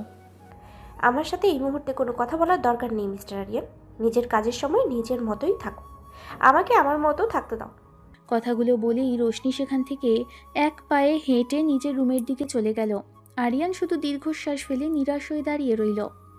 বিকেলবেলা রোশনি যখন কিচেনে কিছু একটা গুছিয়ে নিচ্ছিল, তখন আরিয়ান এসে আলতো করে কিচেনের দরজার ফ্রেমে হাত রাখল। এভাবে নিজেকে শাস্তি দিচ্ছ কেন রোশনি? আমি তো নিজেই বলছি আমার তরফ থেকে ভুল হয়েছে। একটু হাসো তো প্লিজ। এভাবে না খেয়ে আর চুপ করে থেকে নিজের শরীর খারাপ করো না। আমার জীবন ভালো আছে কি খারাপ আছে তা নিয়ে আপনারা তো মাথা না ঘামালেও চলবে। দয়া করে এখন একটু বাইরে যান, আমার কাজে ডিস্টার্ব করবেন না। রোশনির এই একরোখা অভিমান আর কঠিন উপেক্ষা আরিয়ানের সমস্ত আর্জিকে এক নিমেষে ধূলিসাৎ করে দিল। সে আর কিছু না বলে চুপচাপ সেখান থেকে সরে গেল। দুজনের এই না বলা দূরত্ব আর শীতলতা ঘরের বড়দের চোখ এড়ায়নি। রাতে খাওয়ার টেবিলে সবাই একসাথে বসার পর বাড়ির শাশুড়ি আর বড় ফুপু বিষয়টি নিয়ে মুখ খুললেন। কিরে, তোদের দুটোর এমন গম্ভীর মুখ কেন বলতো? কদিন ধরে দেখছি ঘরে কেমন একটা থমথমে ভাব। এভাবে মুখ ভার করে থাকলে কি আর সংসার চলে? ঠিকই তো বলেছে ফুপু, এভাবে দুজনে মুখ গোমরা করে দূরে দূরে থাকলে তো চলবে না। তোরা বরং এক কাজ কর, কাল বিকেলবেলা দুজনে মিলে কোথাও একটু ঘুরে আয়। ঘরের বাইরে একটু হাওয়া বদল করি, মন এমনিতেই ভালো হয়ে যাবে। না আম্মা, আমার কোথাও যাওয়ার ইচ্ছে নেই, অনেক কাজ বাকি আছে। চলো না রোশনি, একটু বাইরে থেকে ঘুরে আসি। এমনি তো কদিন ধরে। চলো একটু গুলশানের দিকটায় হেঁটে আসি, ভালো লাগবে। আর কোনো বাহানা শুনতে চাই না আমি। কাল তোদের দুজনকে বের হতেই হবে। যাও, তাড়াতাড়ি রেডি হয়ে নাও। বাড়ির বড়দের এই জোড়াজুড়ি আর ভালোবাসার আদেশ আর ফেলতে পারল না তারা। বাধ্য হয়ে পরের দিন বিকেলে দুজনে একসাথে বেরিয়ে পড়ল গুলশানের চেনা রাস্তার উদ্দেশ্যে। উদ্দেশ্য ছিল একটু নিরিবিলিতে মন হালকা করা, কিন্তু কে জানতো সেই চেনা বিকেলটাই তাদের জীবনে ডেকে আনবে এক ঝড়ের মতো বিপর্যয়। গুলশানের ব্যস্ত এক রাস্তার ফুটপাত ধরে পাশাপাশি হাঁটছে দুজনের মাঝে তখনও সেই অভিমানের বরফ পুরোপুরি গলেনি। রোশনি একটু সামনে, আরিয়ান তার ঠিক পেছনে হাঁটছে। এইভাবে আর কতক্ষণ মুখ গোমরা করে থাকবে বলো তো? ঘরের গ্লানি বা ওই টেনশন তো বাইরে এসেও ভুলতে পারলে না। এখন সুন্দর বিকেলে কি এভাবে বরবাদ করতে হবে? বরবাদ আমি করেছি নাকি তুমি করেছো সেটা তুমিও ভালো করে জানো আরিয়ান। যখনই একটু নিজের মতো থাকতে চাই তখনই কোনো না কোনো ঝামেলা। রোশনির কথা শেষ হলো না, হঠাৎ করেই তার চোখ গেল রাস্তার উল্টো দিকে। ফুটপাত থেকে একটা ছোট শিশু অসাবধানতা বশত দৌড়ে সোজা ব্যস্ত রাস্তার মাঝখানে চলে গেছে, আর ওদিক থেকে একটা দ্রুতগতির গাড়ি নিয়ন্ত্রণ হারিয়ে সেটির দিকে ছুটে আসছে। ওই বাচ্চাটাকে দেখো। ব্রেক কষা তীব্র একটা শব্দ, আর তারপরেই ভারী এক আঘাতের শব্দ। আরিয়ান! রাস্তার মাঝে রক্তাক্ত অবস্থায় পড়ে আছে আরিয়ান। চারপাশের মানুষজন শোরগোল তুলে ছুটে আসছে। রোশনি দৌড়ে গিয়ে হাঁটু গেড়ে মাটিতে বসে আরিয়ানের মাথাটা নিজের কোলের ওপর তুলে নিল। আরিয়ান, চোখ খোলো, আমার দিকে তাকাও। তুমি কিছু হতে দেবো না, প্লিজ প্লিজ, চোখ খোলো। চারপাশ থেকে লোকজন ছুটে এসে ঘিরে ধরেছে রক্তে ভেসে যাওয়া রাস্তাটা। অ্যাম্বুলেন্সের সাইরেনের শব্দে ভারী হয়ে উঠেছে গুলশানের চারপাশ। কোনো মতে অ্যাম্বুলেন্সে করে আরিয়ানকে হাসপাতালে নিয়ে যাওয়া হলো। ইমার্জেন্সির সামনেই তখন এক চরম আতঙ্কজনক ও থমথমে পরিস্থিতি। একটু পরেই ডাক্তার অপারেশন থিয়েটার থেকে বের হয়ে এলেন। তার মুখের গম্ভীর অভিব্যক্তি দেখে সবার বুক কেঁপে উঠল। রোশনি ছুটে গিয়ে ডাক্তারের সামনে গিয়ে দাঁড়ালো। তার গলা দিয়ে কোনো আওয়াজ বের হচ্ছিল না। ডক্টর, আরিয়ান কেমন আছে? ওকে একটু দেখতে দেবেন? বলুন না, ও ঠিক আছে তো? আমরা আমাদের দিক থেকে সর্বোচ্চ চেষ্টা করেছি, কিন্তু তার অবস্থা অত্যন্ত সংকটজনক। অতিরিক্ত রক্তক্ষরণ হয়েছে এবং মাথায় আঘাতটি খুবই মারাত্মক। এই মুহূর্তে যা পরিস্থিতি, আপনারা আল্লাহর উপর ভরসা রাখুন। ডাক্তারের এই কথাগুলো শোনার পর রোশনির পায়ের তলার মাটি যেন সরে গেল।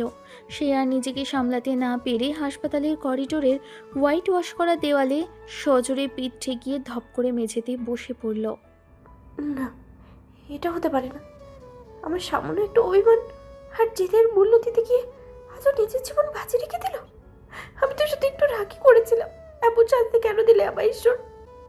হাসপাতালের দীর্ঘ করিডোরে রোশনি সেই কান্নার আওয়াজ আর চারপাশের মানুষের দীর্ঘশ্বাস মিলেমিশে একাকার হয়ে গেল।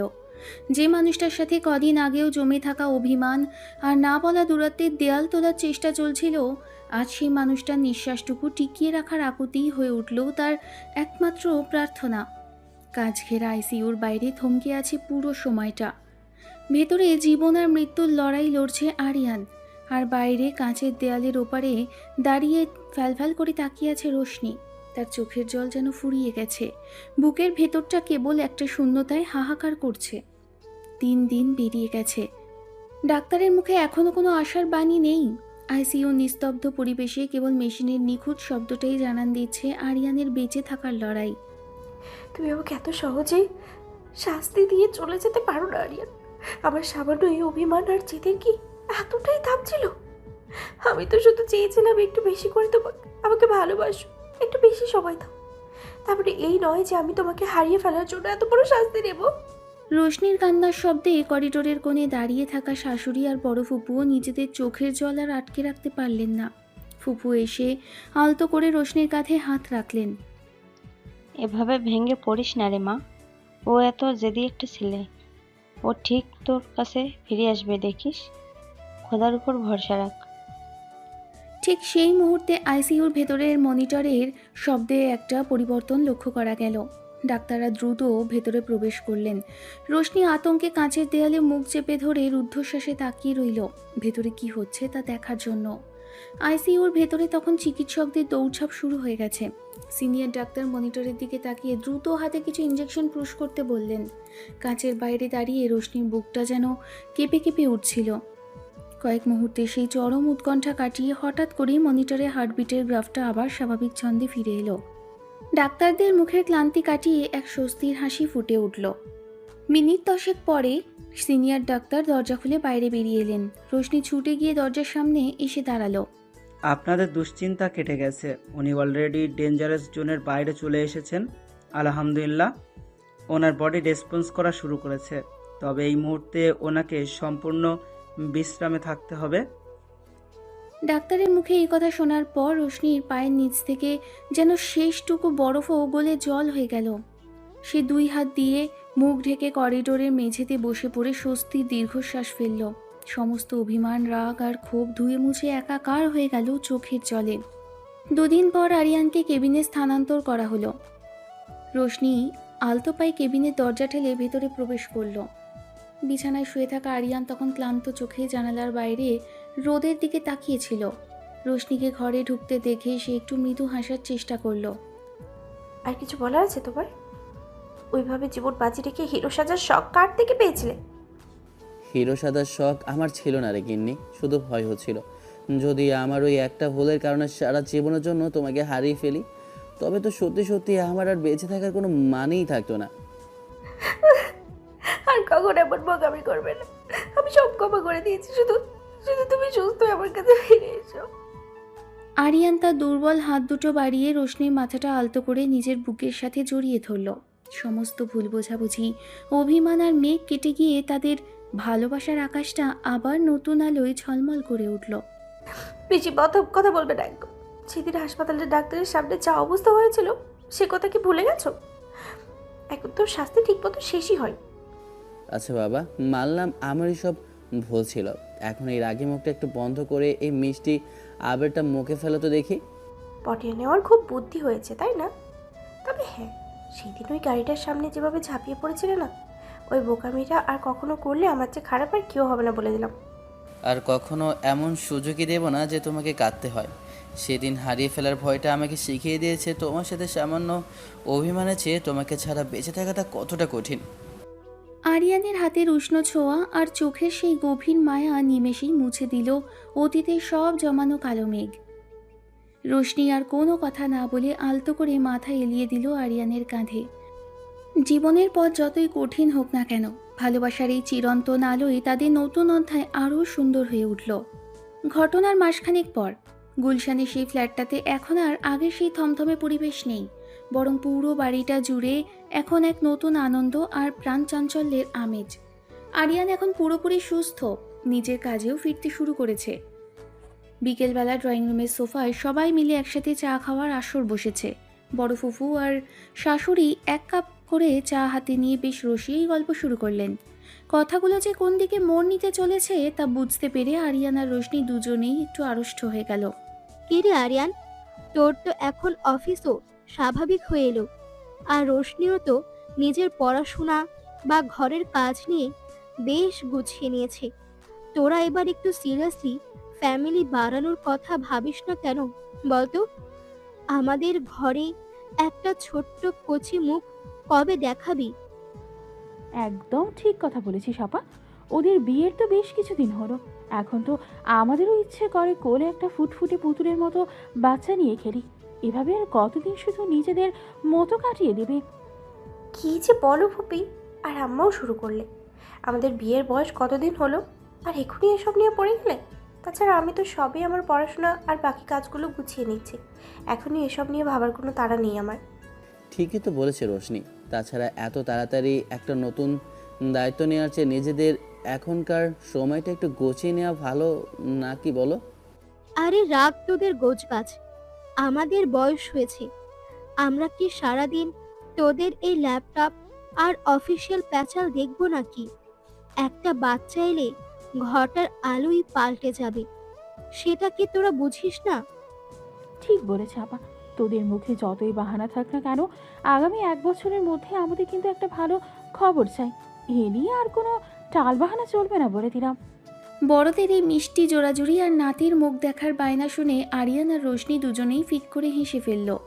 রোশনি লজ্জায় মাথা নিচু করে রইল, আর আরিয়ান মৃদু হেসে তার হাতটা নিজের মুঠোয় চেপে ধরল। অতীতের সমস্ত ঝড়ঝাপটা পেরিয়ে তাদের এই ছোট্ট সংসারটি যেন নতুন এক সুদূর ভবিষ্যতের সুন্দর স্বপ্নের আলোয় উজ্জ্বল হয়ে উঠল। রাতের নীরবতা নেমে আসতেই গুলশানের ফ্ল্যাটের ড্রয়িং রুমের চঞ্চলতা কাটিয়ে আরিয়ান আর রোশনি নিজেদের বেডরুমে এসে প্রবেশ করল। সারা দিনের বড়দের সেই কথার রেস তখনও যেন বাতাসে কিছুটা ভেসে আছে। দরজাটা বন্ধ করে দিয়েই রোশনি একটু ক্লান্ত ভঙ্গিতে ড্রেসিং টেবিলের সামনে দাঁড়ালো। ঠিক তখনই পেছন থেকে এসে তাকে জড়িয়ে ধরল আরিয়ান। ফুপু আর আমার কথাগুলো কিন্তু মন্দ বলেনি, কি বলো গিন্নি? নাকি আমাদের সত্যি এবার একটু সিরিয়াস ভেবে দেখা উচিত? তোমার তো দেখি খুব ফুর্তি হচ্ছে। বড়রা এই কথাগুলো বলছে বলেই কি তোমার মনে এই বুদ্ধি জুটে গেল নাকি? এক্ষুনি ওই সব নিয়ে একদম কথা বলবে না বলে দিলাম। আরে আমি তো জাস্ট ভালো পরামর্শের কথাটাই বলছি। তাছাড়া ফুপু তো আর ভুল বলেনি। একটা ছোটবাবু আসলে এই ঘরটার কোনায় কোনায় যে পরিমাণ আনন্দ বয়ে বেড়াবে, সেটা কি তুমি একটুও ভাবছো না? বাপরে বাপ, এখন দেখি একদম গুরুজনদের দলে ভিড়ে গেল। আচ্ছা ঠিক আছে, এত যখন শখ হয়েছে কচিমুখের, তবে এসো আজ রাতেই তাহলে একেবারে পাকাপাকি প্রস্তুতি শুরু করে দেওয়া যাক। দেখি তোমার সাহস কত দূর। চ্যালেঞ্জ করছো আমাকে? এসো তবে দেখি কার জোর কত বেশি। আরিয়ানের চটজলদি এই কথায় ঘরের থমথমে গাম্ভীর্য নিমেষেই কর্পূরের মতো উড়ে গেল।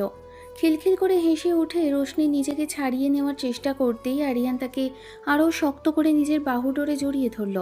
জীবনের সমস্ত ভুল বোঝাবুঝি আর অভিমানের পালা চুকিয়ে তাদের এই মিষ্টি রোম্যান্টিক রাতে নতুন এক সূচনার স্বপ্ন এসে কড়া নাড়ল। রাতের সেই মায়াবী আলো বিছানার পাশের মৃদু বাতিটা জ্বেলে দিয়ে রোশনি যখন নিজের চুলগুলো ঠিক করছিল, ঠিক তখনই পেছন থেকে নিঃশব্দে এগিয়ে এসে তার কোমরে আলতো করে হাত রাখলো আরিয়ান। আচমকা এই ছোঁয়ায় রোশনির শরীরটা কেঁপে উঠল, আর ঠিক পরের মুহূর্তেই আরিয়ান তাকে আলতো করে ঘুরিয়ে দেওয়ালের দিকে মুখ ফিরিয়ে দিল। রোশনির পিঠটা তখন দেওয়ালে ঠেকে গেছে। আরিয়ান তার পিঠ থেকে অবাধ্য চুলগুলোকে সরিয়ে একপাশে নামিয়ে দিল, আর সেই উষ্ণ স্পর্শে রোশনির বুকটা ভারী হয়ে বারবার কেঁপে উঠতে লাগলো। কাল রাতে তো বেশ বড় বড় কথা বলছিলে, চ্যালেঞ্জ করেছিলে আমাকে। এখন বলো তো দেখি, এই ছোট্ট ছেলের ছোঁয়া কেমন লাগছে, নাকি ভয়ে এখন বুক কাঁপছে? কে কে ভয় পাচ্ছে? হুশের চোটে বড় তো অনেকেই করে। হ্যাঁ, কাজের বেলায় কত তো দৌড়াও সেটাই তো দেখতে চাচ্ছি। রোশনি এই চ্যালেঞ্জের সুরে একটু মুচকি হেসে আরিয়ান তার হাতটা ধীরে ধীরে রোশনির পেট থেকে পেটের উপর দিয়ে বুকে, তারপর সেখান থেকে কাঁধ পেরিয়ে গলার কাছে আর কানের লতির ঠিক পাশে নিয়ে গেল। সেই প্রতিটি ছোঁয়ায় রোশনির লোমকূপ যেন দাঁড়িয়ে গেল। সে আর নিজেকে সামলাতে না পেরে কাঁপতে কাঁপতে দু হাত দিয়ে আরিয়ানকে শক্ত করে জড়িয়ে ধরল। এই ছোট্ট ছেলের ছোঁয়ার কাছেই তো তোমার সব অহংকার নিমিষেই গলে জল হয়ে যায়। বলো বলো, ঠিক কিনা? হ্যাঁ, পারছি। তোমার এই ছোট্ট ছেলের ছোঁয়ার কাছে আমি পুরোপুরি মাতাল হয়ে যাই। তোমার এই ভালোবাসার প্যারাজালি তো আজ আমি চিরতরে আবদ্ধ, আর কখনো ছাড়িয়ে নিতে পারবো না নিজেকে। রোশনির এই মিষ্টি স্বীকারোক্তি শোনার পর আরিয়ান আর এক মুহূর্ত অপেক্ষা করল না। এক ঝটকায় তাকে কোলে তুলে নিয়ে সোজা বিছানার নরম জাজিমের উপর শুইয়ে দিল। রোশনির ঠিক ওপরে ঝুঁকে পড়ে তার হাত দুটো বিছানার সাথে শক্ত করে চেপে ধরল সে। এবার চলো, চ্যালেঞ্জটা কার জেতা হলো, নাকি এখনও আরও কিছু বাকি আছে? তখন রোশনি বলল, হেরে গেছি। তোমার কাছে হেরে যেতেই তো আমার সব থেকে বেশি ভালো লাগে আরিয়ান। রোশনির ভেজা চোখের পলক আর ভারী নিঃশ্বাসের মাঝে আরিয়ান তার ঠোঁট নামিয়ে দিল রোশনির ঠোঁটে। সেই গভীর নেশা ধরানো চুম্বনের সময় রোশনির চোখ দিয়ে গড়িয়ে পড়ল এক ফোঁটা আনন্দের নোনতা জল। দুজন মানুষ যেন একাত্ম হয়ে মিশে গেল সময়ের সীমানা ছাড়িয়ে এক অন্য ভুবনে। ভোরের নরম আলো এসে পড়েছে গুলশানের সেই ফ্ল্যাটের বেডরুমে। রাতের সমস্ত উত্তাপ, ভালোবাসার সুবাস আর একাত্ম হয়ে যাওয়ার রেশ তখনও লেপ্টে আছে পুরো ঘরে। রোশনির মাথাটা আলতো করে হেলানো আছে আরিয়ানের চওড়া বুকের ওপর, আর আরিয়ানের এক হাত পরম যত্নে জড়িয়ে ধরে রেখেছে রোশনিকে। কি ব্যাপার গিন্নি, কাল রাতে চ্যালেঞ্জটার পর আজ সকালে কি একটু বেশি চুপচাপ মনে হচ্ছে, নাকি সেই ছোট্ট ছেলের ছোঁয়ায় এখনো ঘোর কাটেনি? একদম পেকে গেছো তুমি, তাই না? সারাদিন শুধু মুখে দুষ্টুমি। আচ্ছা, সেদিন যখন ওই বাচ্চাটাকে বাঁচাতে গিয়ে গাড়িটার সামনে নিজের জীবন বাজি রেখেছিলে, তখন আমার অবস্থা কী হয়েছিল জানো? বুকটা কেঁপে উঠেছিল এই ভেবে যে শুধু একটা অপরিচিত বাচ্চাকে বাঁচাতে গিয়ে তুমি যদি নিজের জীবনটা হারিয়ে ফেলতে, তাহলে আমি কোথায় দাঁড়াতাম। রোশনির গলায় এবার আর কোনো অভিমান ছিল না, ছিল শুধুই গভীর এক ভালো লাগার মায়া আর ভালোবাসার টান। আরিয়ান বুঝতে পারল সেদিন নিজের ইচ্ছায় নয়, বরং এক মহৎ মানবিক কারণেই সে ঝাঁপিয়ে পড়েছিল। কিন্তু সেই টানের গভীরতাই আজ তাদের আরও কাছাকাছি নিয়ে এসেছে। সে সঙ্গে সঙ্গে রোশনির মাথাটা একটু ওপরে তুলে তার চোখের দিকে সরাসরি তাকালো। সেদিন নিজের জীবনের কথা আমার একেবারের জন্য মাথাতেও আসেনি রোশনি। একটা নিষ্পাপ শিশুকে বাঁচাতে যাওয়াটা আমার কর্তব্য ছিল, কিন্তু সেই মুহূর্তে আমার মনে হয়েছিল যদি কোনো কারণে তোমার থেকে চিরকালের মতো দূরে যেতে হয়, তবে এই দুনিয়া আমার বেঁচে থাকার কোনো অর্থই থাকতো না। তোমার এই রাগ, তোমার এই অভিমান, ওগুলো ছাড়া তো আমি সম্পূর্ণ শূন্য। তুমি এসব এভাবেই সবার কথা আগে ভাবো। সেদিন তো আমি শুধু ভয়ে কাঠ হয়ে গিয়েছিলাম। কথা দিচ্ছি নিজে থেকে বেশি যত্ন নেব আমার এই পাগলিটার, আর কখনো তোমাকে এক ফোঁটা চোখের জলও ফেলতে দেব না। রোশনি আর কোনো কথা বাড়ালো না। সব ভয় আর উৎকণ্ঠার মেঘ উড়িয়ে দিয়ে সে আবার নিজের মুখটা লুকিয়ে ফেলল আরিয়ানের উষ্ণ বুকে। সকালে স্নিগ্ধ রোদের আলোয় তাদের এই ভালোবাসার ঘরটি যেন এক নতুন জীবনের প্রতিশ্রুতি নিয়ে আরও একবার পরিপূর্ণ হয়ে উঠল। ঘটনার মাসখানেক পর গুলশানের সেই ফ্ল্যাটে জীবনের স্বাভাবিক ছন্দে দিন কাটছিল ঠিকই, কিন্তু হঠাৎ করে সেই সুখের আকাশে একটা কালো মেঘের ছায়া নেমে এলো। কিছুদিন ধরে রোশনির শরীরটা একদমই ভালো যাচ্ছিল না।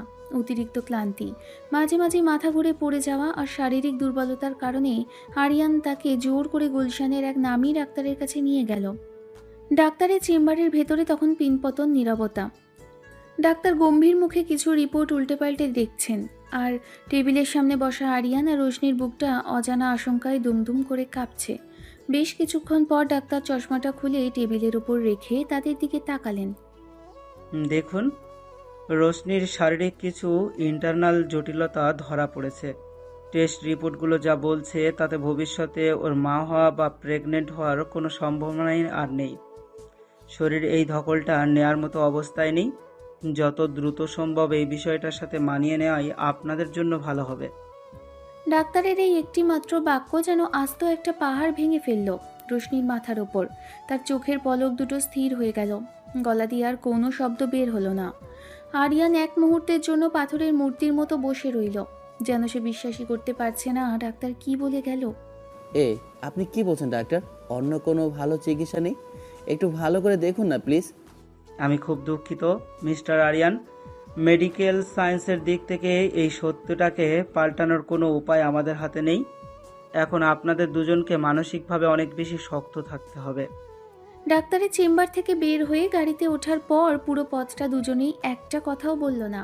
ফ্ল্যাটে ফিরে আসার পর দরজা বন্ধ হতেই রোশনি আর নিজেকে ধরে রাখতে পারল না।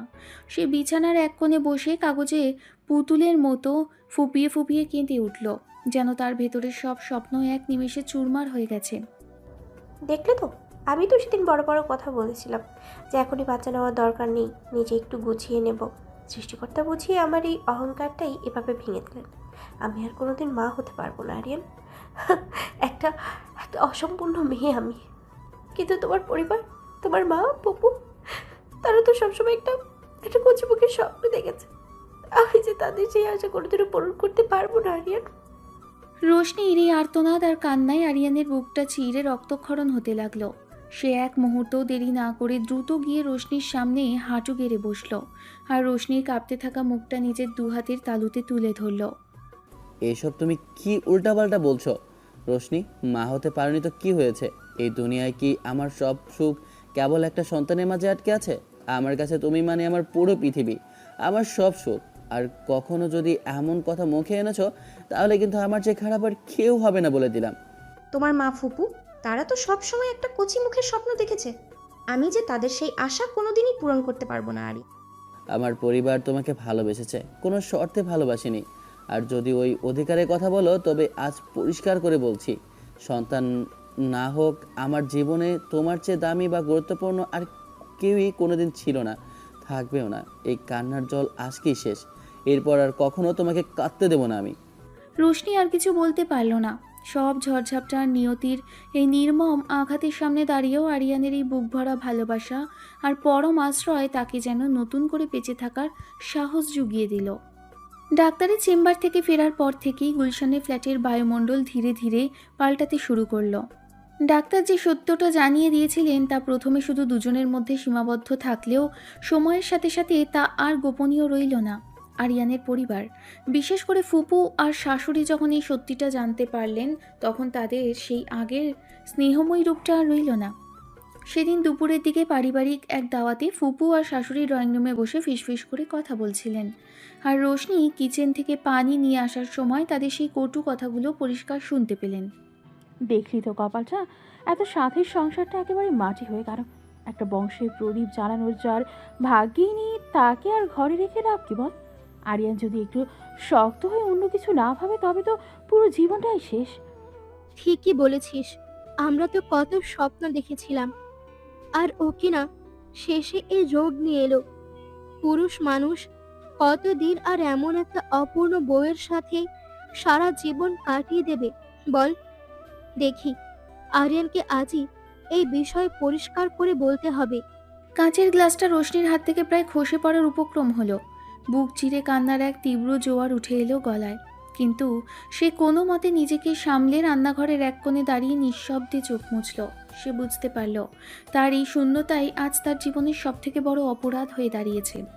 এদিকে শুধু পরিবার নয়, কাজের ব্যস্ততার অজুহাতে আরিয়ানও যেন দিন দিন একটু কেমন যেন বদলে যেতে শুরু করলো। অফিসার প্রজেক্টের নাম করে সে আগের মতো আর রোশনিকে সময় দেয় না। রাতের বেলা ঘরে ফিরেও সে ল্যাপটপে মুখ গুজে থাকে, কিংবা ক্লান্তির ছুতোয় রোশনির দিকে ফিরেও তাকায় না। গভীর রাতে বিছানায় শুয়ে শুয়ে রোশনি যখন শূন্য দৃষ্টিতে সিলিংয়ের দিকে তাকিয়ে থাকে, তখন আরিয়ানের এই দূরত্ব তার বুকে তুষের আগুনের মতো জ্বলতে থাকে। একদিন আর সহ্য করতে না পেরে রোশনি সরাসরি চড়াও হলো আরিয়ানের উপর। সারাদিন তো অফিসার বাইরে, লোকজনকে সময় দাও, আর ঘরে ফিরে এমন পাথরের মতো মুখ করে বসে থাকো কেন? তোমার কি মনে হচ্ছে না যে আমার সাথে কথা না বলে তুমি আমাকে শাস্তি দিচ্ছ? আবার শুরু করলে কেন এই এক চ্যাপ্টার? সারাদিন মাথার ভেতর একটা প্রচণ্ড প্রেশার নিয়ে ঘরে ফিরি, আর এসে যদি তোমার এই প্রতিদিনের চেরাচেরামি শুনতে হয়, কার মাথা ঠিক থাকে বলো তো? একটু শান্তিতে থাকতে দেবে আমাকে? শান্তিতে তো তুমিই থাকতে দিচ্ছ না। ফুপু আর আম্মা যখন আমাকে নিয়ে ওই কটূক্তিগুলো করছিল, তখন তো তোমার মুখ থেকে একটা দুঃশব্দও বের হয়নি। কেন? ওদের এই কথাগুলো কি তোমার নিজের মনেও বিষের মতো কাজ করছে নাকি? তুমিও কি আর সবার মতোই আমাকে এখন একটা বোঝা মনে করছো? মুখ সামলে কথা বলো রোশনি, যা তা বকবক করা একটা সীমা থাকা উচিত। সবার উপর দোষ চাপানো তোমার একটা অভ্যাসে দাঁড়িয়ে গেছে। সারাদিন কাজের মধ্যে থেকে এসে তোমার এই সন্দেহ আর বকবক শোনার মতো মানসিক অবস্থা আমার আর নেই। সন্দেহ করছি আমি? তোমার পরিবার আমাকে অসম্পূর্ণ বলে অপমান করছে, আর তুমি তাদের বিরুদ্ধে একটা কথাও না বলে উল্টে আমার উপরে চিৎকার চেঁচামেচি করছো। আজ যদি আমার জায়গায় অন্য কেউ হতো, তুমি কি ঠিক এভাবেই চুপ করে থাকতে? পরিষ্কার করে বলে দাও না যে কেন যে ওই অপূর্ণ একটা বউ তোমার আর ভালো লাগছে না। থামো বলছি, আর একটা শব্দও বাড়াবে না। দিনরাত শুধু এই ইমোশনাল ড্রামা আর নাটক করতে পারো তুমি। আর যদি কোনো উপায় না থাকে, তাহলে প্রতিদিনের ঝামেলা শেষ কোথায় সেটা আমার জানা নেই। আরিয়ানের এই নির্মম কথাগুলো তীরের মতো এসে বিঁধল রোশনির বুকে। সে আর এক মুহূর্ত সেখানে দাঁড়িয়ে রইল না। চোখের জল চেপে ধরে দ্রুত ঘর থেকে বেরিয়ে দরজাটা সজোরে বন্ধ করে দিল। আর দুজনের মাঝের এই দূরত্ব যেন এক মুহূর্তের ব্যবধানে এক বিশাল অবিশ্বাসের দেওয়াল তৈরি করে দিল। ঝগড়ার পর থেকে গুলশানের ফ্ল্যাটের পরিবেশটা যেন আরও ভারী হয়ে উঠেছে। গত কয়েকদিন ধরে দুজনের মধ্যে ঠিকমতো কোনো কথাও হয়নি। অফিসে যাওয়ার সময় আরিয়ান না বলেই চলে যায়, আর রাতে ফিরে সোজা ড্রয়িং রুমে বা অন্য রুমে গিয়ে সময় কাটায়। এই নীরবতা আর দূরত্ব রোশনির ভেতরে সব শক্তি ধীরে ধীরে শুষে নিচ্ছিল। সেদিন গভীর রাত, চারপাশে একদম নিস্তব্ধ। রোশনি বিছানায় একা শুয়ে ছটফট করছিল। তার চোখের কোণ বেয়ে অবিরাম জল গড়িয়ে পড়ছে। এই দম বন্ধ করা পরিস্থিতি আর সহ্য করতে না পেরে সে বিছানা থেকে উঠে সোজা গিয়ে বসলো ড্রয়িং রুমের সোফায়। আরিয়ান তখন তার স্টাডি রুমে ল্যাপটপ নিয়ে বসে কাজ করছিল। দরজাটা একটু ফাঁকা থাকায় রোশনি এসে দরজায় ধাক্কা দিয়ে সোজা ভেতরে প্রবেশ করলো। এভাবে আর কতদিন চলবে আরিয়ান? এভাবে আমাকে প্রতিদিন তিলে তিলে মেরে ফেলার চেয়ে একেবারে শেষ করে দিচ্ছ না কেন? আমার এই চোখের জল কি তোমার একটুও গায়ে লাগে না? আবার শুরু করলে? রাত দুপুরে এসে এই চিৎকার চেঁচামেচি না করলে কি তোমার শান্তি হয় না? আমি কি একা একা শান্তিতে একটু নিঃশ্বাসও নিতে পারবো না? শান্তিতে তো তুমিই থাকতে চাচ্ছ। যেদিন থেকে ওই ডাক্তারের রিপোর্টটা এসেছে, সেদিন থেকেই তো তুমি আমাকে সহ্য করতে পারছো না। মুখে যতই বড় বড় কথা বলো না কেন, আজ ফুপু আর আম্মার মতো তোমার মনেও কোথাও না কোথাও এই বিশ্বাস ঢুকেই গেছে যে আমি একটা অপূর্ণ মানুষ, একটা বোঝা, তাই না? হ্যাঁ, ঠিক বলেছ। সহ্য করতে পারছি না। সারাদিন কাজের মধ্যে হাজারটা ঝামেলা সামলে যখন ক্লান্ত হয়ে ঘরে ফিরি, তখন একটু শান্তির বদলে যদি প্রতিদিন তোমার এই কান্নাকাটি আর অভিযোগ শুনতে হয়, কার মাথা ঠিক থাকে বলো তো? তুমি নিজে তো আমাদের এই সুন্দর সম্পর্কটাকে বিষাক্ত করে তুলছ। বিষাক্ত আমি করছি? আমি নিজের ইচ্ছাতে এই অভিশাপ ডেকে এনেছি নাকি? আজ বুঝতে পারছি, সেদিন তুমি আমাকে সান্ত্বনা দেওয়ার সময় যা বলেছিলে সবটাই ছিল মুখের কথা। ভেতর থেকে তুমিও আমাকে সহ্য করতে পারছো না, ঘৃণা করছো। যথেষ্ট হয়েছে রোশনি। আর এক শব্দ যদি মুখ থেকে বের করেছো, তবে ফল ভালো হবে না বলে দিলাম। আমার ওপর সারাক্ষণ এই অবিশ্বাসের বর্জন ছড়ানো বন্ধ করো। কেন বন্ধ করবো? আজ আমাকে মুখ বন্ধ করতে বলছো কেন? আজ পরিষ্কার করে দাও, এই অপূর্ণ বউকে কি তোমার আর একটুও ভালো লাগছে না? আমাকে কি এই বাড়ি থেকে তাড়িয়ে দেওয়ার কথাই ভাবছো তুমি? রোশনির এই শেষ কথাটায় আরিয়ান যেন থমকে গেল। রাগ আর উত্তেজনার চোটে তার সমস্ত শরীর থরথর করে কাঁপছে। সে আর একটা কথাও না বলে সজোরে ঘরের দরজাটা ধাক্কা দিয়ে বেরিয়ে গেল এবং ফ্ল্যাটের প্রধান দরজার মস্ত এক শব্দ করে ঘর ছেড়ে বেরিয়ে গেল। রাত তখন গভীর। গুলশানে সেই ফ্ল্যাটের মেঝেতে বসে রোশনি ফুঁসে ফুঁসে কেঁদে চলল। চারপাশে এই নিঃসঙ্গতা আর আরিয়ানের চলে যাওয়া তাকে যেন একেবারে শূন্য করে দিল। রাত তখন গভীর। আরিয়ান রাগ করে ঘর ছেড়ে বেরিয়ে যাওয়ার পর ফ্ল্যাটটা একেবারে নিস্তব্ধ হয়ে পড়েছিল। ড্রয়িং রুমের কোণে টিমটিমে আলোয় রোশনি কিছুক্ষণ পাথরের মতো বসে রইল। তার চোখের সব জল যেন ফুরিয়ে গেছে। বুক জুড়ে শুধু এক শূন্যতা আর তীব্র দীর্ঘশ্বাস। সে বুঝতে পারল যে মানুষটার হাত ধরে সে সারা জীবন কাটিয়ে দিতে চেয়েছিল, আজ সে নিজেই তার জীবনের সবচেয়ে বড় বোঝা হয়ে দাঁড়িয়েছে। ফিসফিস করে নিজের মনেই কি যেন বলে উঠল রোশনি। তারপর আলতো পায়ে শোবার ঘরে গিয়ে একটা ছোট ট্রাভেল ব্যাগ বের করলো। নিজের খুব জরুরি 2-1টা কাপড় আর বাবা মার দেওয়া ছোট্ট একটা স্মারক ছাড়া আর কিছুই সে ব্যাগে নিল না। ড্রয়িং রুমের টেবিলে একটা সাদা কাগজের টুকরো রেখে সে গভীর রাতেই ফ্ল্যাটের দরজা খুলে বেরিয়ে গেল। ভোর হওয়ার ঠিক আগ মুহূর্তে আরিয়ান যখন গুলশানের ফ্ল্যাটে ফিরে এলো, তখন তার মনের সমস্ত রাগ আর অহংকার কর্পূরের মতো উড়ে গেছে। সারা রাত ফাঁকা রাস্তায় ঘুরে সে বুঝতে পেরেছে রোশনির ওপর সে কতটা অন্যায় করেছে। নিজের ভুল বুঝতে পেরেই সে দরজা খুলে ভেতরে ঢুকলো। রোশনি, রোশনি, কোথায় তুমি? শুনছো? আমার রাগটা একটু বেশি হয়ে গিয়েছিল, কিন্তু বিশ্বাস করো আমি এমনভাবে। পুরো ফ্ল্যাট জুড়ে পিনপতন নীরবতা। কোনো সাড়া না পেয়ে আরিয়ান দ্রুত শোবার ঘরে গেল, কিন্তু সেখানেও রোশনির কোনো দেখা মিলল না। ড্রয়িং রুমের ডাইনিং টেবিলে একটা কাগজ ফ্লাওয়ার ভাসের নিচে চাপা দেওয়া আছে দেখে তার বুকটা হাড়হিম করা আতঙ্কে কেঁপে উঠল। হাত কাঁপতে কাঁপতে সে কাগজটা তুলে নিল। তোমার এই বোঝাটাকে আমি নিজেই চিরকালের মতো সরিয়ে নিলাম। তোমার পরিবার বা তোমার জীবনে আমি আর কোনোদিনও অশান্তি হয়ে ফিরবো না। ভালো থেকো। চিঠির এই কটা লাইন পড়ার পর আরিয়ানের পায়ের তলার মাটি যেন সরে গেল। কাগজের টুকরোটা তার হাত থেকে খসে পড়ে গেল মেঝেতে। সে উন্মাদের মতো পুরো ফ্ল্যাটে রোশনিকে খুঁজতে লাগলো, কিন্তু রোশনি ততক্ষণে গুলশানের সেই ফ্ল্যাট ছেড়ে চিরতরে হারিয়ে গেছে। তার এই নিখোঁজ হয়ে যাওয়া এক মুহূর্তে পাল্টে দিল তাদের পুরো গল্পটাকে।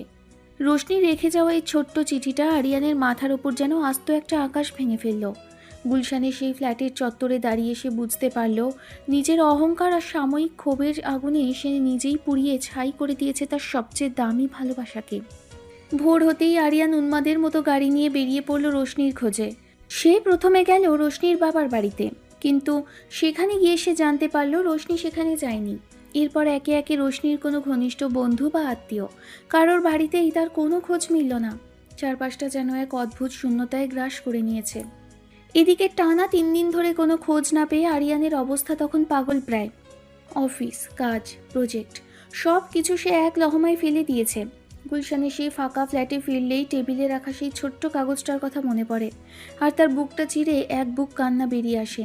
সে বুঝতে পারল যে মানুষটাকে সে সবসময় নিজের পাশে দেখতে চেয়েছিল, আজ তাকে নিজের হাতেই হারিয়ে ফেলেছে সে। ঠিক এমন সময় চতুর্থ দিন সকালে আরিয়ানের ফোনে একটা অজানা নম্বর থেকে কল এলো। হাত কাঁপতে কাঁপতে সে ফোনটা রিসিভ করলো। হ্যালো, আমি কি মিস্টার আরিয়ানের সাথে কথা বলছি? বলছিল কি, উত্তরা স্টেশনের কাছে একটা ছোট হাসপাতালে একটা মেয়েকে অ্যাক্সিডেন্টাল কেসে ভর্তি করা হয়েছে।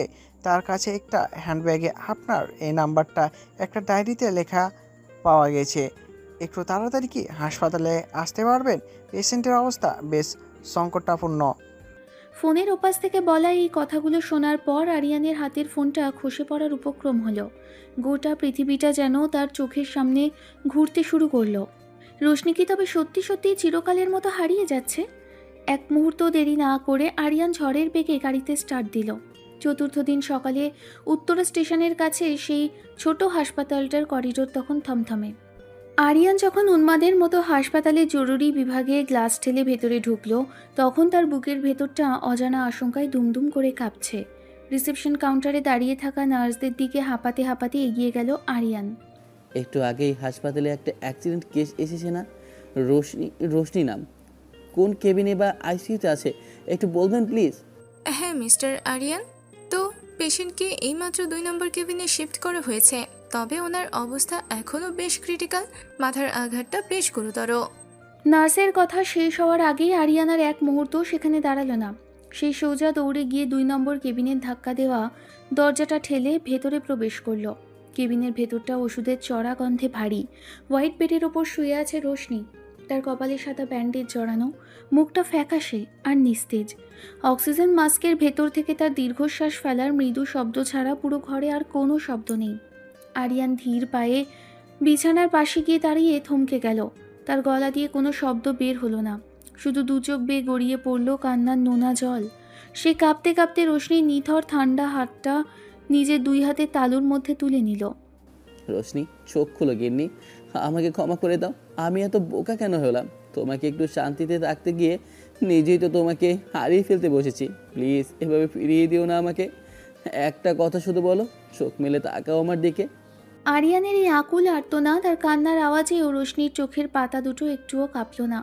মনিটরের পিনপিন শব্দটা যেন প্রতি মুহূর্তে মনে করিয়ে দিচ্ছিল যে তাদের ভালোবাসার এই সুতোটা যে কোনো মুহূর্তে ছিঁড়ে যেতে পারে। নিজের করা ভুলের প্রায়শ্চিত্ত করার সুযোগটুকুও কি তবে আরিয়ান পাবে না? কেবিনের ভেতর তখন এক ভারী নিস্তব্ধতা। মনিটরের পিনপিন শব্দটা ছাড়া আর কোনো আওয়াজ নেই। আরিয়ান রোশনির ঠান্ডা হাতটা নিজের বুকে চেপে ধরে পাথরের মতো বসে আছে। ঠিক এমন সময় কেবিনের দরজাটা হালকা শব্দ করে খুলে গেল। কেবিনের ভেতরে পা রাখলেন আরিয়ানের মা আর বড় ফুপু। তাদের চোখে মুখেও চরম উৎকণ্ঠা আর অনুশোচনার ছাপ স্পষ্ট। এতদিন যে অহংকার আর কটুকথার কারণে এই বড় ঝড়টা এসেছিল, আজ এই হাসপাতালের বিছানায় রোশনির মুমূর্ষু অবস্থা দেখে তাদের সেই ভুল ভেঙে গেছে। আরিয়ান, কেমন আছে রোশনি? ডাক্তার কিছু বলেছে? আমাদের ক্ষমা করে দে বাবা। সেদিন আমাদের ওই কথাগুলোর জন্যই তো মেয়েটা এমন পাগল পাড়া হয়ে ঘর ছেড়ে চলে গিয়েছিল। আমরাই তো সব কিছুর মূল কারণ আরিয়ান। একটা অবুঝ জেদের বশে আমরা নিজের হাতের সুখ নিজেরাই পায়ে ঠেলে দিলাম। রোশনি যদি চোখ না খোলে আমরা কোনো দিন নিজেদের ক্ষমা করতে পারবো না। এখন ক্ষমা চেয়ে কী হবে মা? রোশনি তো সবসময় আমাদের আপন করে নিতে চেয়েছিল, আর আমরা কি করলাম? শুধু একটা অসম্পূর্ণতার অজুহাত তুলে ওকে তিলে তিলে শেষ করে দিলাম। যদি আজ ওর কিছু হয়ে যায় তবে আমি এই অপরাধের বোঝা নিয়ে বাঁচবো কী করে? আরিয়ানের এই আর্তনাদ কেবিনের দেওয়াল ভেদ করে যেন হাসপাতালের করিডোরেও প্রতিধ্বনিত হতে লাগলো। ঠিক সেই মুহূর্তেই কেবিনের ভেতরে দ্রুত পায়ে প্রবেশ করলেন রোশনি চিকিৎসাকারী ডাক্তার। তার মুখের অভিব্যক্তি দেখে সবার বুকটা আবার হাড়হিম হয়ে গেল। মিস্টার আরিয়ান, আপনাদের জন্য একটা জরুরি খবর আছে। পেশেন্টের সেন্স ফেরার কোনো লক্ষণ কি দেখা যাচ্ছে? অ্যাক্সিডেন্টের ধাক্কায় মাথায় যে ইন্টারনাল ব্লাড কোট হয়েছিল তা রিমুভ করার জন্য আমাদের ইমিডিয়েট একটা ক্রিটিক্যাল সার্জারি করতে হবে। Not a single minute to lose. আপনারা দ্রুত পেপারসগুলোতে সাইন করুন। ডাক্তারের কথা শোনার পর আরিয়ানের পায়ের তলার মাটি যেন আবারও ধসে পড়ল। একদিকে রোশনির এই জীবন মৃত্যুর লড়াই, আর অন্যদিকে তাকে চিরতরে হারিয়ে ফেলার ভয়। সব মিলিয়ে এক ভয়াবহ শূন্যতা গ্রাস করল তাকে। সে আর এক মুহূর্ত নষ্ট না করে কাঁপা হাতে সাইন করার পেপারটা টেনে নিল। অপারেশন থিয়েটারের বাইরে করিডোরের লাল বাতিটা তখনও জ্বলছে। সেই আলোটার দিকে তাকিয়ে থাকতে থাকতে আরিয়ানের চোখ দুটো জ্বলে যাচ্ছে, কিন্তু চোখের কোনো জল আর অবশিষ্ট নেই। মায়ের কাঁধে মাথা রেখে সে পাথরের মূর্তির মতো বসে আছে। ফুপু এক কোণে দাঁড়িয়ে বারবার নিজের 2 হাত দিয়ে চোখ ঢেকে বিড়বিড় করে সৃষ্টিকর্তার কাছে প্রার্থনা করছেন। কেটে গেল দীর্ঘ 4 ঘন্টার এক অসহ্য প্রতীক্ষা। অবশেষে অপারেশন থিয়েটারের লাল বাতিটা নিভে গেল এবং সবুজ বাতি জ্বলে ওঠার সাথে সাথেই ডাক্তার ক্লান্ত পায়ে বাইরে বেরিয়ে এলেন। আরিয়ান হুড়মুড় করে ডাক্তারের সামনে গিয়ে দাঁড়ালো। তার মুখ দিয়ে কোনো কথা বের হচ্ছিল না, শুধু কাঁপতে থাকা চোখে জমে থাকা প্রশ্নটা স্পষ্ট ফুটে উঠল। অপারেশন সাকসেসফুল হয়েছে মিস্টার আরিয়ান। ব্রেনের ভিতরের ওই ক্লজটা আমরা সাকসেসফুলি রিমুভ করতে পেরেছি। তবে পেশেন্টের হিলিং প্রসেস শুরু হতে এবং পুরোপুরি জ্ঞান ফিরতে এখনও আরও কিছুটা সময় লাগবে। আপনারা আপাতত একটু ধৈর্য ধরুন। ডাক্তারের মুখে এই কথাটা শোনার পর আরিয়ানের বুক থেকে যেন আস্ত একটা হিমালয় পর্বত নেমে গেল। সে হাঁটু গেড়ে ফ্লোরে বসে পড়ে 2 হাতে মুখ ঢেকে কেঁদে ফেলল। তবে সে কান্না আর শোকের নয়, বেঁচে যাওয়ার এক স্বস্তির কান্না। এর ঠিক 2 দিন পর কেবিনের ভেতরে রোশনির আস্তে আস্তে জ্ঞান ফিরল। চোখের পাতা দুটো হালকা কেঁপে উঠতেই সে দেখল তার ডান হাতটা শক্ত করে ধরে কেবিনের চেয়ারে মাথা রেখে ঘুমিয়ে আছে আরিয়ান। তার মুখের ওপর স্পষ্ট ক্লান্তির ছাপ, চোখের নিচে কালচে দাগ। রোশনি ক্ষীণ ও ভাঙা গলায় ডাকল, আরিয়ান। রোশনির এই ডাক শোনা মাত্রই আরিয়ান চমকে জেগে উঠল। সে এক পলক রোশনির মুখের দিকে তাকিয়ে বিশ্বাসই করতে পারছিল না যে সে সত্যি সত্যি চোখ মেলে তাকিয়েছে। আনন্দ আর কান্নায় ফেটে পড়ে সে রোশনির কপালে আর চুলে আলতো করে হাত বুলিয়ে দিল। তুমি জেগেছো রোশনি? কেমন লাগছে এখন? আমাকে ক্ষমা করে দাও। আমি কথা দিচ্ছি অতীতের সব ভুল শুধরে নেব। তোমাকে আর কখনো একটু কাঁদতে দেব না আমি। সব ক্ষমা করে দিলাম আরিয়ান, শুধু আর কখনো আমাকে একা ফেলে চলে যাওয়ার কথা ভেবো না। হাসপাতাল থেকে ছাড়া পেয়ে রোশনি যখন গুলশানের সেই ফ্ল্যাটে ফিরে এলো তখন এখানকার বাতাসটাই যেন আগের চেয়ে অনেক বেশি হালকা আর চেনা মনে হচ্ছিল। ফ্ল্যাটের দরজায় পা রাখতেই শাশুড়ি আর ফুপু এগিয়ে এসে রোশনিকে জড়িয়ে ধরলেন। এতদিনকার সেই কটু কথা বা শীতলতার লেশমাত্রও আর নেই, বরং তাদের চোখে মুখে ছিল তীব্র অনুশোচনা আর রোশনির প্রতি অপার ভালোবাসা। আমাদের ক্ষমা করে দিস মা, তোর জীবনের আসল মূল্যটা বুঝতে আমাদের বড় বেশি দেরি করে হয়ে গেছে। তুই ছাড়া এই ঘরটা যে সত্যি কতটা শূন্য তা আমরা হাড়ে হাড়ে টের পেয়েছি। রোশনি শুধু মৃদু হেসে শাশুড়ির কাঁধে মাথা রাখল।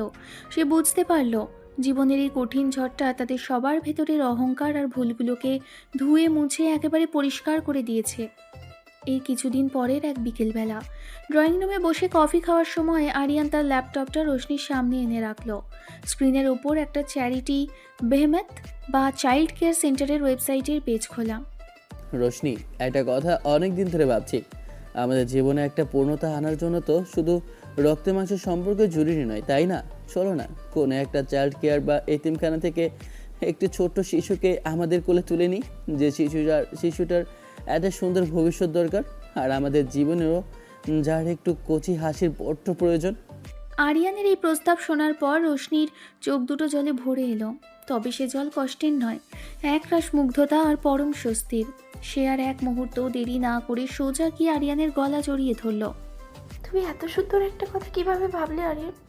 আমার জীবনে সমস্ত না পাওয়ার শূন্যতা তো তুমি একাই পূরণ করে দিয়েছ, আর এখন এই একটা ছোট্ট প্রাণ আমাদের জীবনটাকে পুরোপুরি পরিপূর্ণ করে তুলবে। রুমের দরজাটা বন্ধ করতেই চারপাশের সমস্ত কোলাহল এক নিমেষে থেমে গেল। বিকেলে চাইল্ড কেয়ার বা দত্তক নেওয়া সেই সুন্দর প্রস্তাবের রেশ মনের ভেতর তখনও কাজ করছিল। রোশনি তখন জানলার ধারে দাঁড়িয়ে আনমনে বাইরের পড়ন্ত বিকেলের রোদ দেখছিল। হঠাৎ পেছন থেকে এসে আরিয়ান আলতো করে রোশনির কোমর জড়িয়ে ধরল এবং নিজের মুখটা গুজে দিল তার ঘাড়ের সুবাসিত চুলের মাঝে। কি গো গিন্নি, এত কি ভাবছো একা একা দাঁড়িয়ে? আমার ওই কথাটা কি তোমার একটু ভালো লাগেনি? ভালো লাগবে না কেন? তুমি যা ভাবছো সেটা তো আমার কল্পনার বহু দূরে ছিল। শুধু ভাবছি আমার এই চেতি মানুষটা এত ভালোবাসতে শিখলো কবে থেকে। ভালোবাসা তো তোমার জন্যই জমিয়ে রেখেছিলাম, শুধু বুঝতে দেরি হয়ে গিয়েছিল। আর এখন তো তোমাকে এক পলকের জন্য চোখের আড়াল করতে ইচ্ছে করে না আমার। কথাগুলো বলতে বলতে আরিয়ান রোশনিকে ঘুরিয়ে একদম নিজের মুখোমুখি দাঁড় করালো।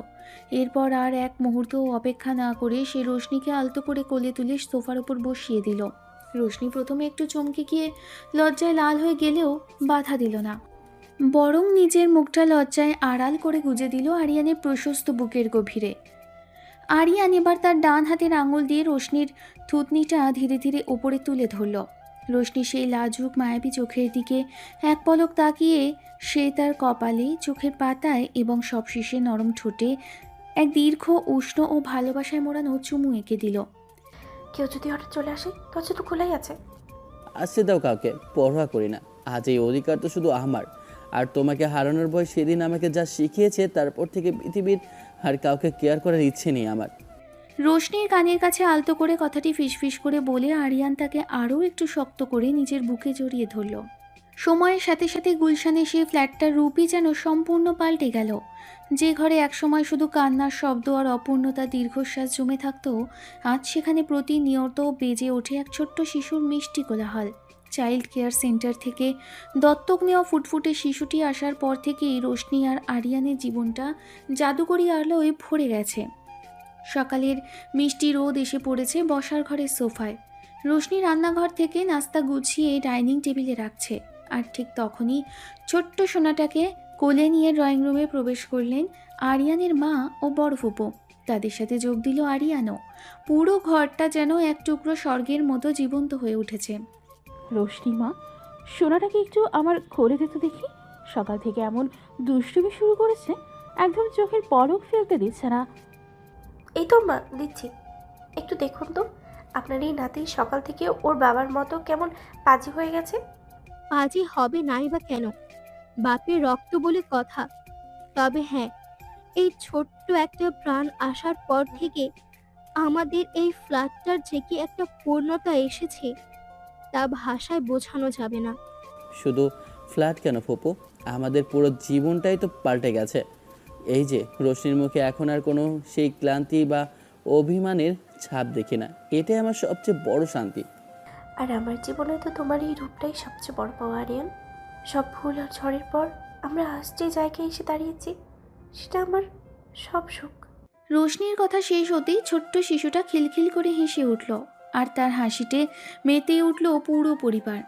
শাশুড়ি ও বড় ফুপু পরম স্নেহে রোশনি আর আরিয়ানকে বুকে জড়িয়ে ধরলেন। এতদিনকার সমস্ত দূরত্ব, ভুল বোঝাবুঝি আর অহংকার আর সেই পরিবারের ভালোবাসার জোয়ারে পুরোপুরি ধুয়ে মুছে একাকার হয়ে গেছে। জানালার বাইরে তখন দুপুরের সোনালি রোদ পুরো ঢাকাকে রাঙিয়ে দিয়েছে।